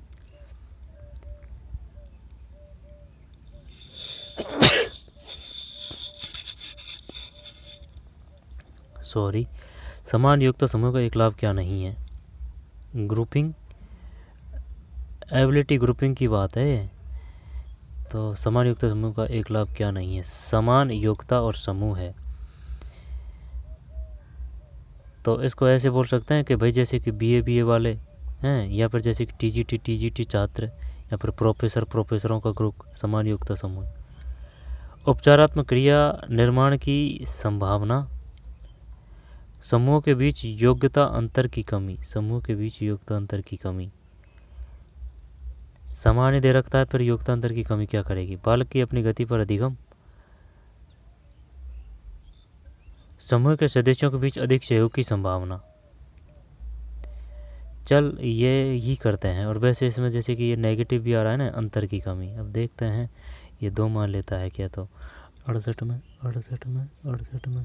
2 सही है भाई, ठीक है। 68 में 2 है। समूह के बीच योग्यता अंतर की कमी, तो उपचारात्मक क्रिया निर्माण की संभावना सही है। बालक की अपनी गति पर अधिगम सही है।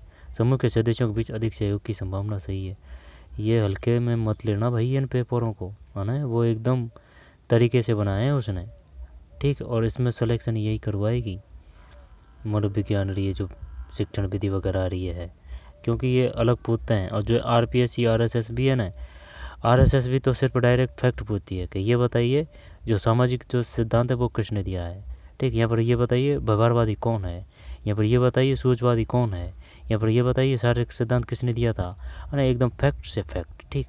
लेकिन ये समझ पे है।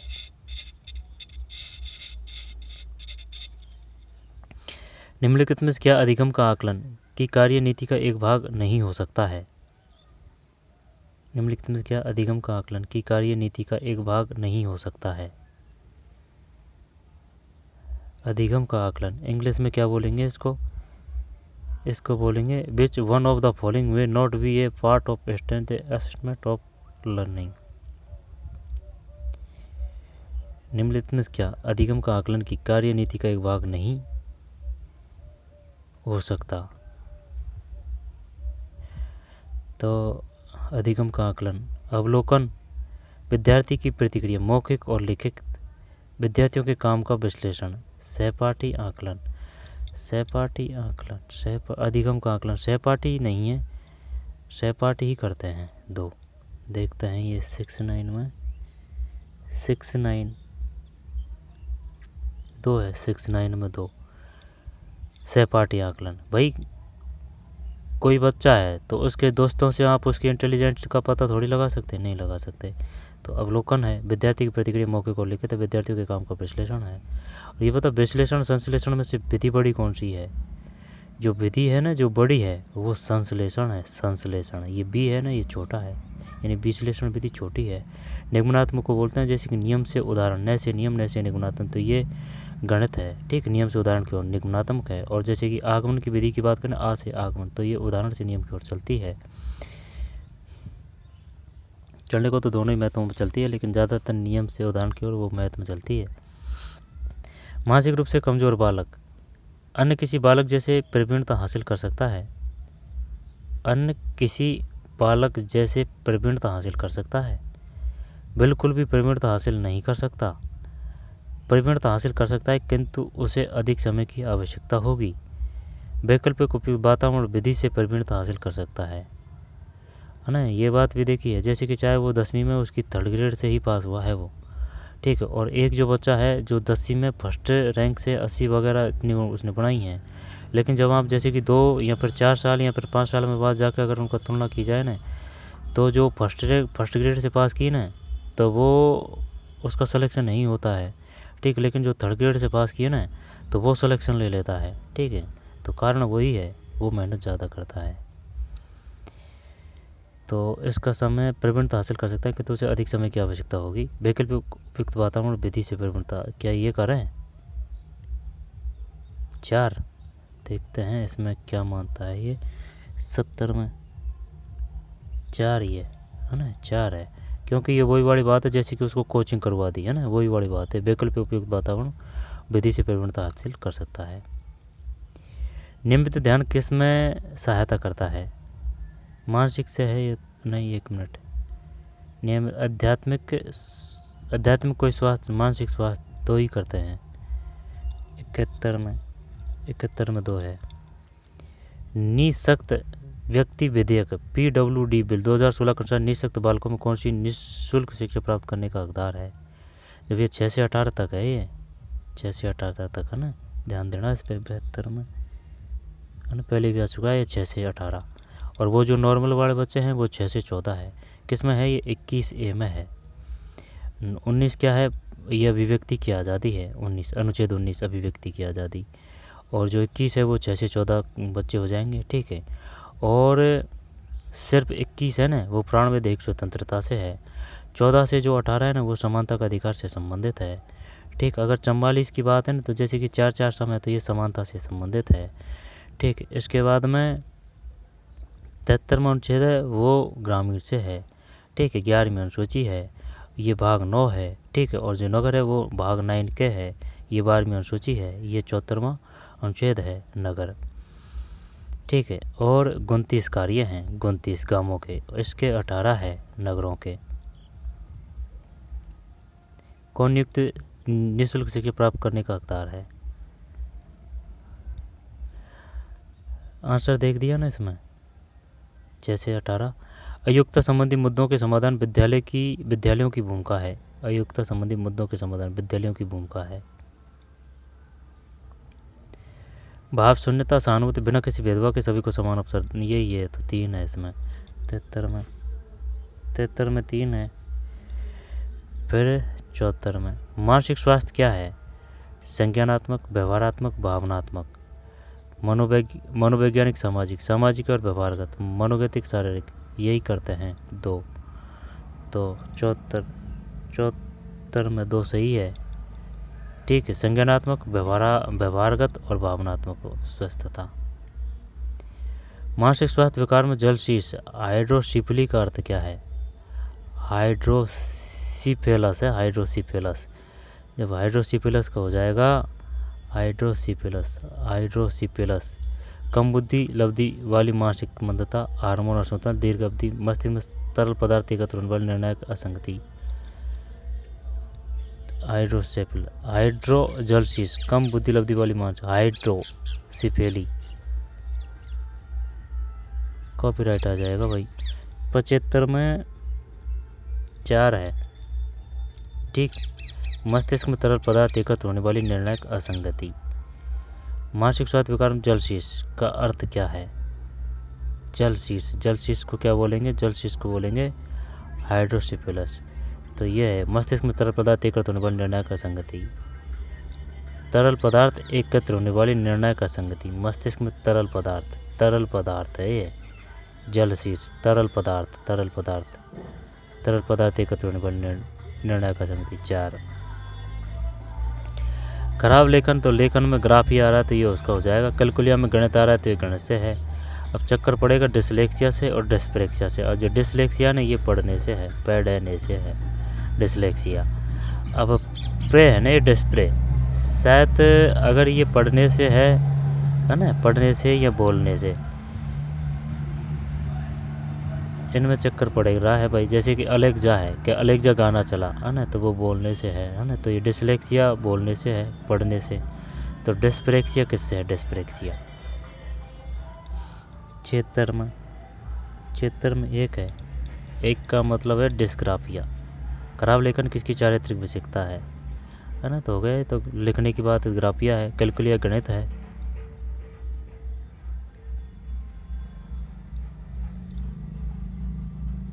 क्षेत्र में एक।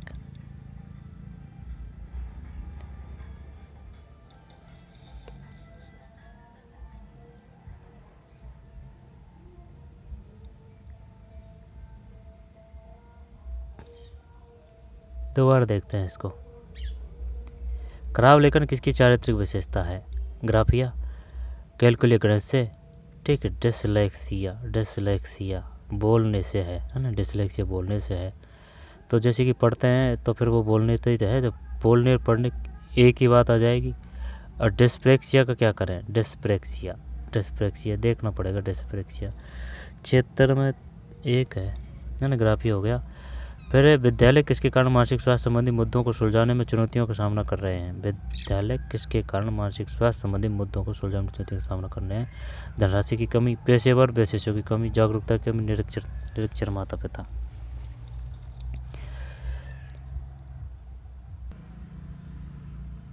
विद्यालय किसके कारण? तो धनराशि की कमी कर रहे हैं इसमें। पेशेवर, हाँ यही करते हैं। पेशेवर शिक्षकों की, जागरूकता की कमी, निरक्षर माता पिता, दो ही करते हैं। तो 77 में 2 है, ठीक। पेशेवर विशेषज्ञों की कमी। बौद्धिक अयोग्यता का एक उदाहरण कौन सा है? बौद्धिक की बात आ रही है। कम दृष्टि तो वो नहीं है। गतिक क्षति, कम श्रवण शक्ति, स्वलीनता है ना? ये तो भूल जा। कम दृष्टि और ये तो गतिक क्षति, स्वलीनता। उदाहरण कौन सा है? बौद्धिक है ना? स्वलीनता को क्या बोलेंगे? ऑटिज्म है ना? यही करते हैं। ऑटिज्म स्वलीनता, स्वलीनता कहते हैं। 78 में 4, ठीक। स्वलीनता है ऑटिज्म, स्वलीनता। शरीर के किस भाग की हानि कहलाती है? जब ये शरीर के किसी भाग की हानि कहलाती है तो अयोग्यता तो नहीं आएगी। विकार करें, क्षति करें, इंग्लिश देखें इसकी, है ना? Disability, handicap. अब डिसेबिलिटी और हैंडीकैप इनमें पड़ेगा चक्कर। तो क्षति, इम्पेयरमेंट, डिसऑर्डर तो अलग चीज़ हो जाएगी, है ना? डिसऑर्डर को हटा दीजिए। इम्पेयरमेंट शरीर के किसी भाग की हानि कहलाती है। तो अब ये करिए, है ना? हैंडीकैप करें या फिर डिसेबिलिटी करें? Lose of body part is handicap विकलांगों को बोलते हैं। तो फिर दिव्यांगों को क्या बोलते हैं? दिव्यांगों विकलांग है उनको ही दिव्यांग कहा जाएगा ना, नए नियम के अनुसार। तो डिसेबिलिटी और हैंडीकैप और डिसेबिलिटी यार। Handicap lose of body part is known. तो अगर बॉडी का कोई पार्ट है, डिसेबिलिटी कर दें। डिसेबिलिटी का मतलब है अयोग्यता। जब अयोग्यता क्यों आएगा? विकलांगता करते हैं। 1 6 7 9 हाँ सही है, बच गए भाई। 7 9 विकलांगता है। अयोग्यता बोलते हैं डिसेबिलिटी को, और विकलांगता ही है। इसमें तो कोई दिक्कत नहीं है। विद्यालय में परामर्श देने का मूल सिद्धांत है अनुभवजन्य साक्ष्य स्वीकरण डाटा संग्रहण से है। मूल सिद्धांत है अनुभवजन्य cooperation, empirical evidence, expectation data. एक करते हैं भाई, है ना? देखते हैं। ये 2 तो नहीं मान रहा है इसमें। 80 में, ये 80 में तो गलत है। 80 में तो 3 माना है भाई इसने। स्वीकरण, विद्यालय में परामर्श देने का मूल सिद्धांत है स्वीकरण। अच्छा, स्वीकरण है। निम्न में से किसके साथ अध्यापक एक नेतृत्वदाता के रूप में जुड़ा नहीं हो सकता? निम्नलिखित में से किसके साथ अध्यापक एक नेतृत्वदाता के रूप में जुड़ा नहीं हो सकता? बताइए भाई। किसके साथ अध्यापक एक नेतृत्वदाता के रूप में जुड़ा नहीं हो सकता है? वार्षिक कैलेंडर बनाने में, कोचिंग में, ज्ञान गुरु होने में, प्रारंभकर्ता बनने में, इनलेटिंग, mentoring, coaching, annual calendar planning, नेतृत्वदाता ग्रुप में जुड़ा नहीं हो सकता। शायद ये है ना, ये 4 ही करते हैं भाई इसमें, है ना। जो 81 है इसमें, यार ये तो मामला गलत गया भाई। 81 में 1 है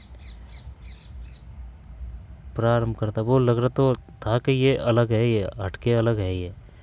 लेकिन भाई क्या, जैसे कि हो सकता है भाई साल की जो योजना बनाए तो उसमें, है ना, कि प्रारंभ करता कि भाई जैसे कि कोई किसी कार्य को प्रारंभ करता है, तो इस वजह से इस पर डाउट था। सही है ये वार्षिक कैलेंडर बनाने में। ठीक है, ये कोई वो नहीं है, फंसाने के लिए दिया है। कोचिंग, ज्ञान गुरु में, प्रारंभकर्ता बनने में। फिर सभी अधिगमकर्ताओं की अकादमी भागीदारी सर्वोत्तम प्रकार कैसे सुनिश्चित की जा सकती है? तो फिर समूह शिक्षण द्वारा, समूह निर्माण आधारित शिक्षण, सभी अधिगमकर्ताओं की अकादमिक भागीदारी सर्वोत्तम प्रकार से कैसे, है ना, यानी कि वो परीक्षण बेस्ट कौन सा रहेगा समूह के आधार पर। समूह शिक्षण द्वारा, समूह निर्माण आधारित शिक्षण, भ्रमण द्वारा, प्रदर्शन विधि द्वारा। टीम टीचिंग, ठीक है। टीम बिल्डिंग बेस्ट टीचिंग, ये भी और भी अच्छा है। भ्रमण, field trip method of teaching, ये भी चीज़ यही है। प्रदर्शन विधि, डेमोन्स्ट्रेशन मेथड। अकादमिक भागीदारी सर्वोत्तम प्रकार से कैसे सुनिश्चित किया जा सकती है? इस बंदे ने क्या किया है, 4 किया है भाई इसने। प्रदर्शन विधि द्वारा किया है। तो फिर प्रदर्शन विधि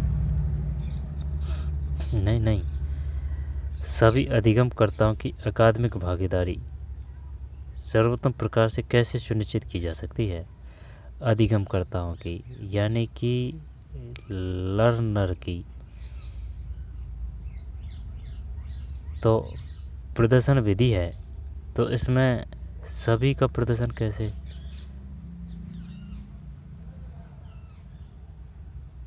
तो देखते हैं ना, होगा गलत होगा तो। पीएससी में 2 ही है भाई, जीत गए जंग।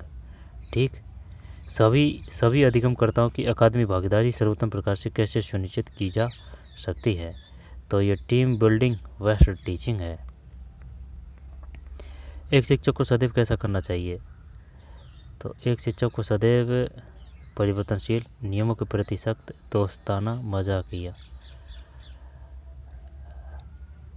कैसा रहना है? तो हमेशा मजाकिया तो नहीं चलेगा, है ना। दोस्ताना सही है, दोस्ताना ही करते हैं भाई, कि कोई और है। सदैव कैसा रहना, कैसा की कह रहा है वो, तो दोस्ताना ही करते हैं अपन तो। ये जो 83 है ये तो गलत है यार। 83 में किस बंदे का सही है? वो तो जज तो रही के परिवर्तनशील करते हैं, लेकिन है ना दोस्ताना है। होने को तो ये सभी कुछ न कुछ सही है, लेकिन सबसे बेस्ट ये है परिवर्तनशील। 1 है इसमें, गलत गया। अब ये नॉर्मल क्वेश्चन था। एक शिक्षक को सदैव कैसा रहना चाहिए? नियमों के प्रति सख्त, तो ये तो बिल्कुल नहीं था। दोस्ताना, मजाकिया है नहीं। दोस्ताना करें या परिवर्तनशील करें, बदलता हुआ रहना चाहिए। दोस्ताना भी खराब है। सही।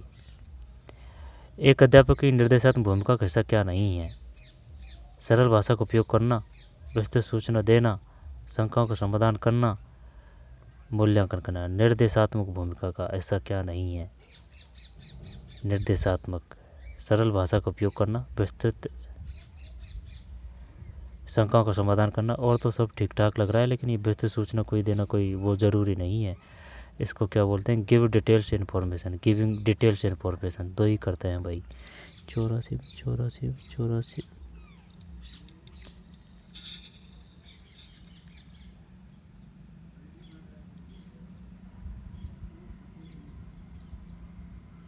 क्या नहीं है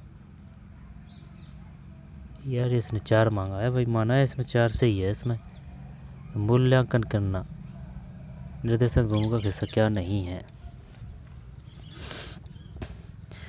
क्यों नहीं होता भाई, टीचर का मूल्यांकन करना होता है तो है, जैसे वार्षिक परीक्षा है, टेस्ट है ना, पर डे के हिसाब से है। जैसे कोई लेसन प्लान बनाया तो वो पूछ रहा है बच्चों से कि बताइए, जब बच्चों को अगर नहीं आ रहा है तभी तो वो हो तो रहा है उसका मूल्यांकन। जैसे कि क्वेश्चन पूछा उसने, ऐसा क्या नहीं है ना, तो ये नहीं है। ये 3 ध्यान रखना है। शंकाओं का समाधान करना, विस्तृत सूचना देना, सरल भाषा का उपयोग करना। एक प्रधानाध्यापक ने शिक्षकों में दृष्टिकोण निर्माण के 4 तरीके बनाए, 4 तरीके बताए। आपके अनुसार सर्वोत्तम कौन सा है? शिक्षकों में दृष्टिकोण निर्माण के, शिक्षकों की बात है, शिक्षकों में दृष्टिकोण निर्माण के। निकट के स्कूल में जाना, अभिभावकों की आकांक्षाओं को जानना, कुछ शीर्ष स्कूलों पर पुस्तक पढ़ना, अनुभवी शिक्षकों से चर्चा करना। बेस्ट तो यही होगा भाई, है ना। 2 करते हैं। जो 85 है उसमें गलत है। कुछ शीर्ष स्कूलों पर पुस्तक पढ़ करना। एक प्रधानाध्यापक ने शिक्षकों के दृष्टिकोण निर्माण के 4 तरीके, आपके अनुसार सबसे कौन सा है?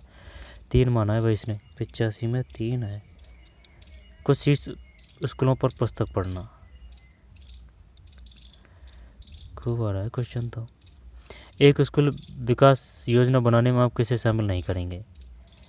स्कूली प्रशासन प्रथम श्रेणी में पास एक व्यक्ति, स्टाफ के साथी, स्कूल विकास योजना। आपकी कक्षा के होशियार बच्चे, कमज़ोर बच्चे नहीं आएंगे, नहीं करेंगे। स्टाफ के साथी हैं, आपकी कक्षा के होशियार बच्चे हैं। स्कूल प्रशासन प्रथम श्रेणी में पास एक व्यक्ति है, स्टाफ के साथी, एक स्कूल विकास योजना, स्कूल प्रशासन प्रथम श्रेणी में पास एक व्यक्ति। डी करते हैं इसमें। 86 में 1 है। ये बंदा ने गजब कर दिया है यार, 1 किया है इसने। एक स्कूल विकास योजना बनाने में आप किसे शामिल नहीं करेंगे? प्रथम श्रेणी में पास एक व्यक्ति। ये तो कर देते, लेकिन ये क्वेश्चन और आया था इसी प्रकार से, इस वजह से गुमराह हो गए भाई इसमें।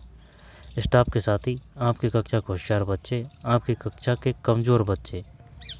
अब वो लग तो गया था, ये कहने कहीं गलत कर रहे हैं, क्योंकि कमज़ोर को आप छोड़ नहीं सकते। होशियारों को लेना और कमज़ोरों को छोड़ना तो एक तरह से गलत बात है, ठीक है। समावेशी शिक्षा, तो ये दोनों आ जाएंगे। स्टाफ के साथी तो है ही है, लेकिन ये ऐसे कर लिया ना कि भाई जैसे कि कोई जो ये डेवलपमेंट कोई योजना है तो उसमें कोई अगर कोई अच्छी डिग्री प्राप्त है कोई, तो भाई वो हो सकता है, इस वजह से ये नहीं किया। तो 1 है इसमें। निम्न में से कौन सा एक शिक्षक विकास का मंच नहीं है? इनमें से कौन सा एक शिक्षक विकास का मंच नहीं है? विषय क्लब, अभिभावक शिक्षक समिति, शिक्षक संघ, सेवाकालीन शिक्षक कार्यशालाएं, सेवाकालीन इन सर्विस टीचर वर्कशॉप। शिक्षक विकास का मंच नहीं है। शिक्षक विकास का अभिभावक शिक्षक समिति, विषय क्लब, विषय क्लब मतलब सब्जेक्ट क्लब, कौन एक शिक्षक विकास का मंच नहीं है। टीचर एसोसिएशन, तो फिर सेवाकालीन शिक्षक कार्यशालाएं, इन सर्विस टीचर वर्कशॉप। क्या करें इसमें? कौन एक शिक्षक विकास का मंच नहीं है? Which of one following is not a teacher development forum. जब विषय क्लब शिक्षक विकास का मंच, शिक्षक विकास का मंच, अभिभावक शिक्षक समिति कर दें, हटा देते क्या तो इसको भाई, बात शिक्षक की आ रही है तो। विषय क्लब, शिक्षक संघ, सेवाकालीन शिक्षक कार्यशालाएं।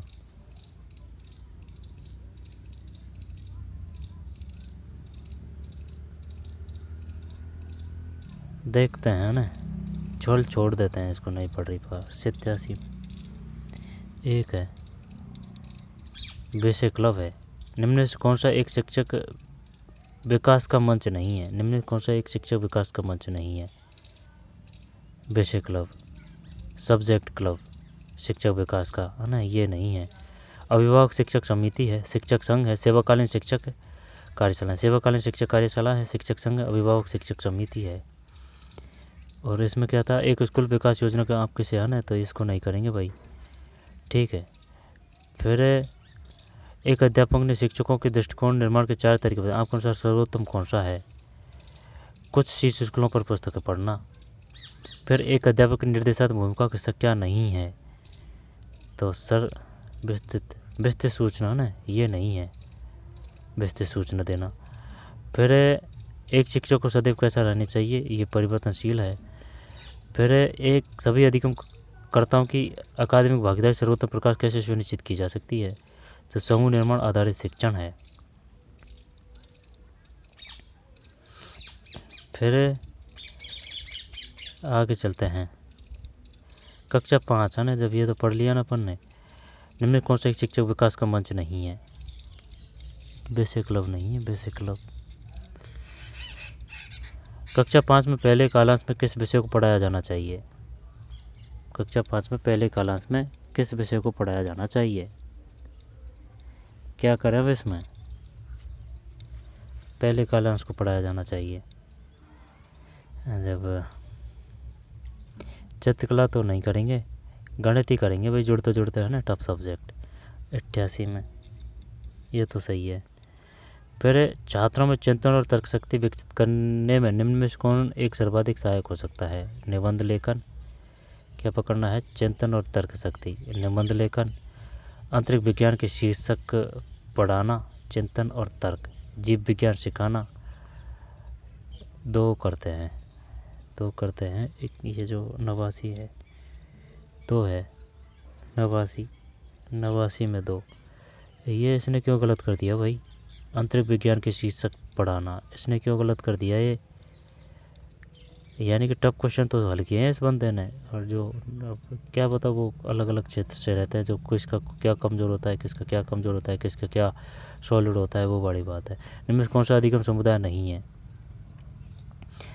अधिगम समुदाय नहीं है। अधिगम समुदाय का मतलब क्या है, इस following is not A learning community, बस्तियों के चर्चा समूह है। संकाय विषय का कार्यक्रम समूह है। स्कूल विकास योजना समिति की चर्चाएं, अभिभावक शिक्षकों की बैठकों में चर्चा है ना, जब ये तो है और ये भी है। अधिगम समुदाय नहीं है, बस्तियों के चर्चा समूह है अधिगम। स्कूल विकास योजना समिति की चर्चाएं, कम्युनिटी की बात कर रहा है भाई, लर्निंग कम्युनिटी, तो फिर लर्निंग कम्युनिटी तो ये स्कूल विकास योजना समिति की चर्चाएं, अभिभावक शिक्षकों की विशेष बैठकों में चर्चा, बस्तियों के चर्चा समूह है, कम्युनिटी। संकाय विकास कार्यक्रम, संकाय विकास, इसको हटा देते हैं है ना, पहले इस प्रकार का एक क्वेश्चन गलत हुआ था। स्कूल विकास योजना समिति की चर्चाएं, अभिभावक शिक्षक बैठकों में, इसमें अभिभावक भी होते हैं, स्कूल जो विकास योजना होती है SMC, 2 करते हैं इसमें।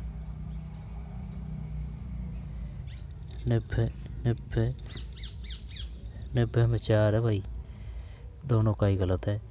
यह है अभिभावक शिक्षकों की बैठकों में चर्चा, अभिभावक शिक्षकों की बैठकों में चर्चा, ये नहीं है। बस्तियों के चर्चा समूह, संकाय विकास कार्य समूह है, स्कूल विकास योजना समिति की चर्चा है, सही है। बस्तियों के चर्चा समूह, संकाय विकास कार्यक्रम समूह है, स्कूल विकास योजना समिति की चर्चा है। स्वतंत्रता के पश्चात छुआछूत के मुद्दे को किसने सबसे अधिक तरह से संभाला,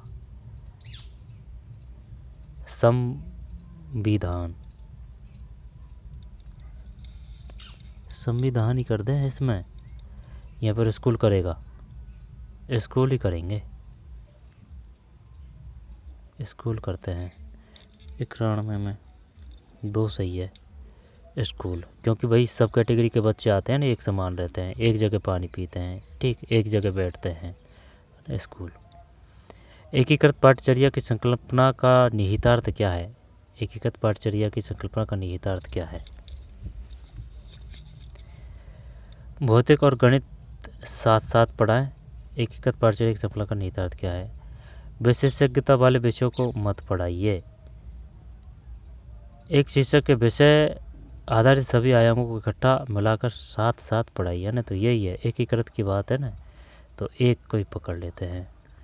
तो 92 में सही है, 92 में 3 सही है। एक शीर्षक के विषय आधारित सभी आयामों को इकट्ठा मिलाकर साथ साथ पढ़ाइए। प्राथमिक स्तर पर निम्नलिखित किस निपुणता को मजबूत करने पर पहले ध्यान देना चाहिए, प्राथमिक स्तर पर किस निपुणता को मजबूत करने पर, पर्यावरण विज्ञान करेंगे भाई पहले, सबसे बड़ी पर्यावरण प्राथमिक स्तर पर किस निपुणताओं को मजबूत करने पर पहले ध्यान देना चाहिए? क्या करें इसमें? समाज विज्ञान करें, सोशल साइंस करें, या फिर साइंस करेगा, या फिर पर्यावरण विज्ञान करेगा, या फिर भाषा और गणित करेगा? प्राथमिक स्तर पर, प्राथमिक स्तर पर, प्राथमिक स्तर पर, प्राथमिक स्तर पर सामाजिक ज्ञान तो ना कक्षा हमारा पर्यावरण है, हमारा पर्यावरण, गणित की भी बुक होती है, विज्ञान की भी बुक होती है। तो फिर 1 से 5 तक के बच्चों को क्या पढ़ाएंगे आप? पर्यावरण विज्ञान करते हैं भाई, पर्यावरण विज्ञान ही करते हैं। यहाँ पर सामाजिक विज्ञान करेगा।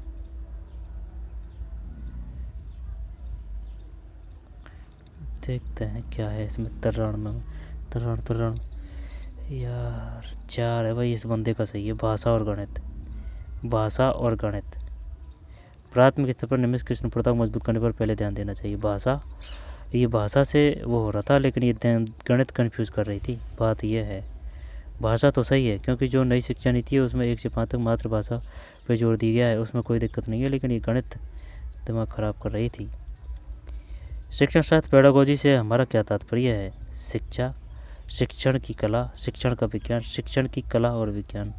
चल 2 ही कर देते हैं 4 में, 94 में। ठीक, सही है। तो शिक्षण की कला और विज्ञान।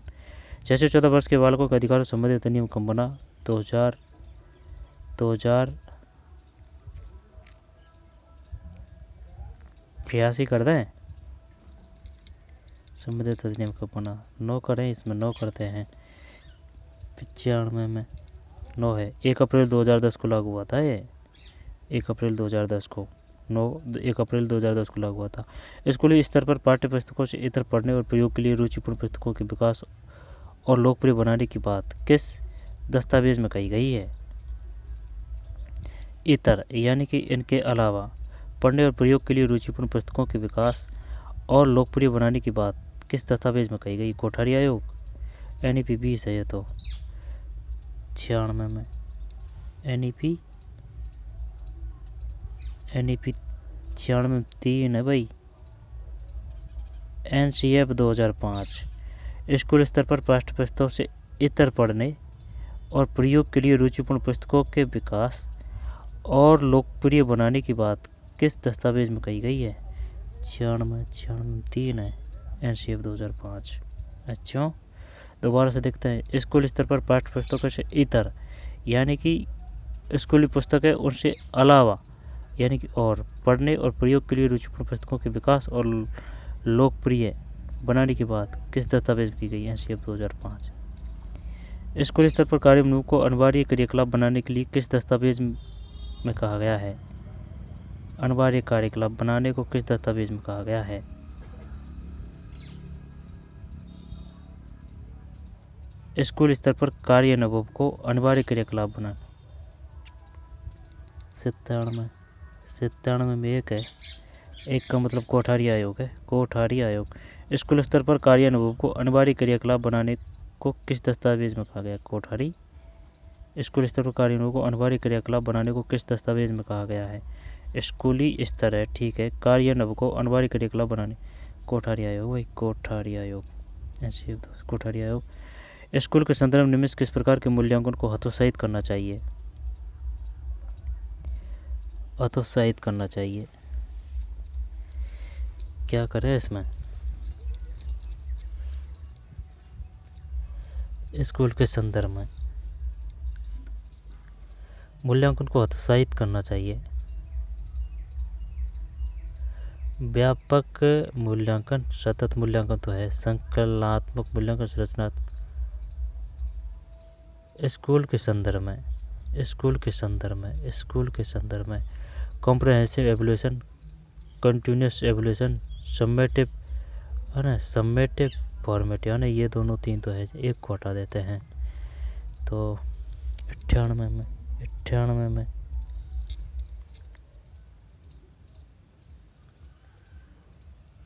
संकलनात्मक मूल्यांकन, समेटिव, स्कूल के संदर्भ में किस प्रकार के मूल्यांकन को हतोत्साहित करना चाहिए? समेटिव है भाई ये। अच्छा, समेटिव समेटिव समेटिव समेटिव ये नहीं है।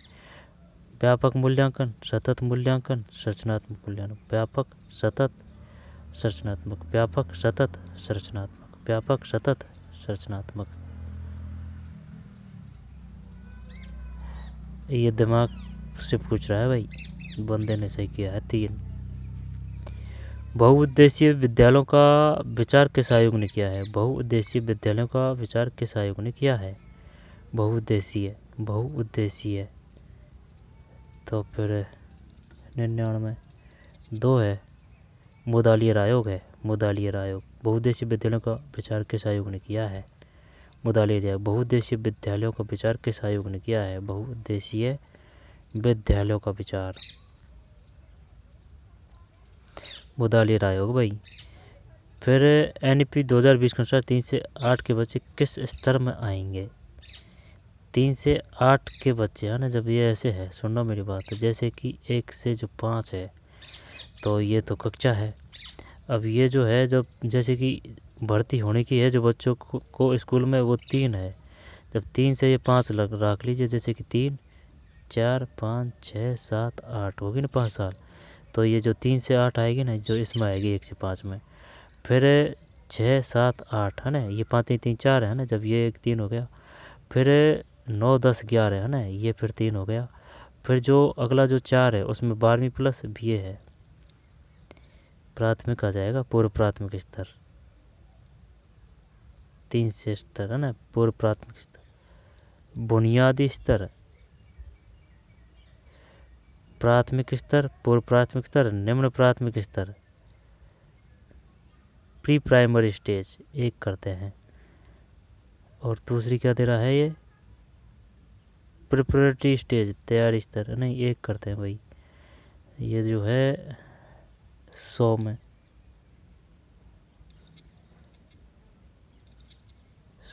100 में बुनियादी स्तर है, बुनियादी स्तर भैया, बुनियादी स्तर यानी मातृभाषा में शिक्षा देना। ठीक है, आंगनवाड़ी, ठीक है, बाल वाटिका, वो है ये बुनियादी स्तर 3। गलत गया क्वेश्चन। शारीरिक श्रम से शरीर स्वस्थ और मन प्रसन्न रहता है। शारीरिक श्रम से शरीर स्वस्थ और मन प्रसन्न रहता है। भौतिक विकास के लिए निर्माण कार्यों में शारीरिक श्रम का महत्व प्रत्यक्ष दिख पड़ता है, चाहे सड़कों का निर्माण हो अथवा रेलगाड़ियों का निर्माण। भौतिक विकास के लिए निर्माण कार्यों में शारीरिक श्रम का महत्व प्रत्यक्ष दिख पड़ता है, चाहे सड़कों का निर्माण हो अथवा रेल मार्गों का निर्माण, चाहे नदियों के बांधों का निर्माण हो अथवा विद्युत संयंत्रों का निर्माण, चाहे ऊंची अट्टालिकाओं का निर्माण अथवा कल कारखानों का निर्माण, सभी मानव श्रम का ही मुख्य हाथ रहता है। वैज्ञानिक और प्रौद्योगिकी निर्माण कार्य मानव श्रम के सहयोग के बिना संभव नहीं है। भारत कृषि प्रधान देश है, यहाँ का किसान कठिन परिश्रम करता है, इसलिए आज हमारा देश अन्न उत्पादन में आगे बढ़ता जा रहा है। शरीर और स्वस्थ मन प्रसन्न रहता है। शरीर स्वस्थ और मन प्रसन्न रहता है। शरीर स्वस्थ, शरीर स्वस्थ, शरीर स्वस्थ, मन प्रसन्न रहता है शारीरिक एवं मानसिक श्रम करने से। 2,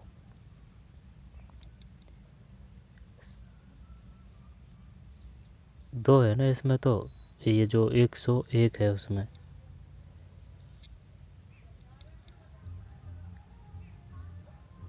शारीरिक श्रम से, शारीरिक श्रम ही है भाई, है ना, एक्स्ट्रा लगा दिया दिमाग। शारीरिक श्रम करने से गद्यांश के हिसाब से आंसर देना है, चाहे वो कितना भी अच्छा लुभावना ऑप्शन दे दे।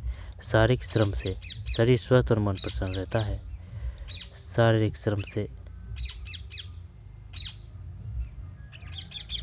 शरीर स्वस्थ और मन प्रसन्न रहता है। मानव श्रम का मुख्य हाथ रहता है, सभी में रहता है, सड़क निर्माण में, रेल मार्ग निर्माण, नदियों के बांधों में, विद्युत संयंत्रों, वैज्ञानिकों के मानसिक विकास में। मानव श्रम किसी से बिना संभव नहीं। विज्ञान और प्रौद्योगिकी का निर्माण कार्य है, विज्ञान और प्रौद्योगिकी है ये दे रहे थे। कल कारखानों, सभी मानव श्रम का ही मुख्य हाथ रहता है। कल कारखाने हैं, ऊंची अट्टालिकाएं हैं, विद्युत संयंत्रों का निर्माण है। 3, 102 में 102 में तो सभी है, 1 भी सही है, 2 भी सही है, 3 भी सही है, 1 2 3। ठीक है। सड़क निर्माण में, रेल मार्ग निर्माण, नदियों के बांध निर्माण में। फिर मानव श्रम के सहयोग के बिना संभव नहीं है, उच्च अट्टालिकाओं का निर्माण कार्य है, वैज्ञानिक प्रौद्योगिकी निर्माण कार्य है, उच्च अट्टालिकाओं। देखते हैं ये आंसर देख लेते हैं, गद्यांश हो जाएगा 103 में, 103 में 3 है, 103 में 3 है। वैज्ञानिक प्रयोग का विचार करना। ठीक है, वैज्ञानिक प्रयोग का विचार करना। भारत कैसा देश है, कृषि प्रधान है, 104 में 3 है। फिर भारत आज अन्न उत्पादन में आगे बढ़ रहा है क्योंकि किसान कठिन परिश्रम करते हैं, 105 में 3 है। ईश्वर शब्द का पर्यायवाची शब्द है, ईश्वर का प्रभु हो जाएगा ना, ईश्वर का प्रभु। 6 में 4 है प्रभु। वाचनालय शब्द उदाहरण है, वाचनालय, तो फिर वाचनालय जो 107 है, तो फिर इसमें 2 है, 107 में 2। वाचनालय शब्द उदाहरण है तत्पुरुष समास का। निम्नलिखित शब्द युग्म तत्सम और तद्भव का असंगत युग्म है, अमूल्य, तद्भव, कर्ण का कान, आम्र का आम, अर्ध का आधा। ये 1 होना चाहिए भाई, इसमें 1, तो ये 108 है, तो 108 में 1, 108 में 1 है। ठीक, अमोल ये गलत है, कर्ण कान, आम्र आम, अर्ध आधा। निम्नलिखित विलोमार्थी शब्द युग्म से असंगत है, तो ज्योति प्रकाश, जटिल सरल, ताप शीत, जीवत मृत। निम्नलिखित विलोमार्थी शब्द युग्म असंगत है, ज्योति ये नहीं आएगा विलोमार्थी शब्द, जटिल का सरल, ताप का शीत, जीवत का मृत, है ना, 1 आएगा ये। तो फिर 109 में 1। फिर विशेषण से संज्ञा शब्दों में असंगत है, विशेषण से संज्ञा शब्दों में असंगत है। मोटा का मोटापा, बड़ा का बड़प्पन, गुलाब का गुलाबी, गरीब का गरीबी। विशेषण से संज्ञा शब्दों में असंगत है, मोटा, मोटापा, बड़ा, बड़प्पन, गुलाब, गुलाबी। 110 में 3 है, 110 में 3 है, तो मतलब ये है गुलाब, गुलाबी। ठीक है, जबकि मोटा, मोटापा, बड़ा, बड़प्पन, गरीब, गरीबी। फिर निम्नलिखित में स्वर संधि नहीं है, तो स्वर संधि नहीं है, मत्यक्य, है ना, जैसे कि मात्रा की वृद्धि हो रही है ना, तो उसका मतलब ये है कि भाई वो वृद्धि संधि है, ये वृद्धि संधि है। सदैव, महर्षि, मनस्ताप, मन है, मन में विसर्ग आएगा, मनस्ताप, तो मत्यक, सदैव, महर्षि, स्वर संधि नहीं है, मनस्ताप करते हैं, ये विसर्ग संधि आनी चाहिए इसमें। तो फिर 111 में 4 है, 111 में 4 है। निम्नलिखित में स्वर संधि नहीं है, मनस्ताप, जबकि मत्यक्य है, सदैव है, महर्षि है, मत्यक्य है, सदैव है, महर्षि, मत्यक्य, सदैव है, महर्षि है। जिस बर्तन में खाना उसी में छेद करना, तो ये तो कृतज्ञ होना है। ठीक है, कृतज्ञ होना है, धोखा देना नहीं आएगा ये, तो ये शायद इंग्लिश मीडियम का है ये बंदा। तो 112 में 2 है, कृतज्ञ होना। केशव नामक पात्र का संबंध किस रचना से, ये अलग है ना, अपने काम के नहीं है ये, है ना, अपने काम के नहीं है। चांदी वाली अम्मा। ठीक है, फिर स्त्रीलिंग शब्द है। फिर निम्नलिखित में से स्त्रीलिंग शब्द है, जब स्त्री में तो होता होती का प्रयोग कर लीजिए। जैसे मेला होता है, पुल्लिंग है, फाटक होता है, पुल्लिंग है, झाड़ू होता है, पुल्लिंग है, टायर होता है, पुल्लिंग है। तो मेला होती है यहाँ पर होता है। ठीक है, फाटक होती है या फाटक होता है, फाटक होती है। झाड़ू होती है, झाड़ू होता है। ये भी दिमाग ख़राब कर रहा है। जब देख स्त्रीलिंग शब्द है, मेला होता है, कोई दिक्कत नहीं, इसको तो हटा दे। फिर फाटक होता है, फाटक होती है, फाटक होता है, फाटक होता है। ठीक है, झाड़ू होती है, झाड़ू होता है, झाड़ू होती है। टायर होता है, टायर होती है, नहीं टायर होता है, तो झाड़ू होती है। 3 करते हैं। 119 में 3 है। भानु ने खेली फुटबॉल। रचना कथा पर बताई कि जब माली ने शेर के बच्चे को डाल टूटने का हर्जाना मांगा तो उसे। फिर अब ये इंग्लिश के हैं, ये इंग्लिश के हैं। फिर इसके बाद में ये इंग्लिश के हैं, इसके बाद में स्क्रैपर है। तो ये अभी इनके सब्जेक्ट के निम्न में कौन सा उत्तर सही है? अरे भाई इनके सब्जेक्ट के हैं, ये अपने काम के नहीं है ये। ठीक है, 157, 58 हिंदी व्याकरण के क्वेश्चन है शायद आगे। निम्न कौन सिंचाई से संबंधित है? मृदा की सबसे ऊपरी परत होती है। ठीक, मैं 5 साल की थी। फिर कुछ वैसे पौधे होते हैं। फिर ये अपनी आँखें बहुत। स्थानीय स्तर पर गाई सुनाई गई पानी से जुड़ी कविताएं, गीत कक्षा में साझा निम्नलिखित में से। ठीक है, तो ये पेपर था भाई। ठीक, KBS का पेपर था ये, सभी के लिए काम का आएगा क्योंकि क्वेश्चन सब में देखने को मिल जाएंगे, चाहे वो KBS हो, NBS हो, DSSB हो, EMRS हो। ठीक, और जिसमें भी मनोविज्ञान के क्वेश्चन है। ठीक है, तो बहुत तरीका थोड़ा बहुत अलग हो जाता है। वो पूछ सकता है कि संज्ञानात्मक किसका है, लेकिन इसमें भी जैसे कि आया है, जैसे पूर्व संक्रियात्मक अवस्था कौन सी है, संवेदी कौन सी है ना, पेशीय कौन सी है। तो इस प्रकार के क्वेश्चन आते हैं, तो सभी के लिए काम का है टीचिंग से संबंधित। तो चलिए मिलते हैं, मेहनत करते रहिए, पढ़ते रहिए, मिलते हैं कोई और नए वीडियो में। धन्यवाद।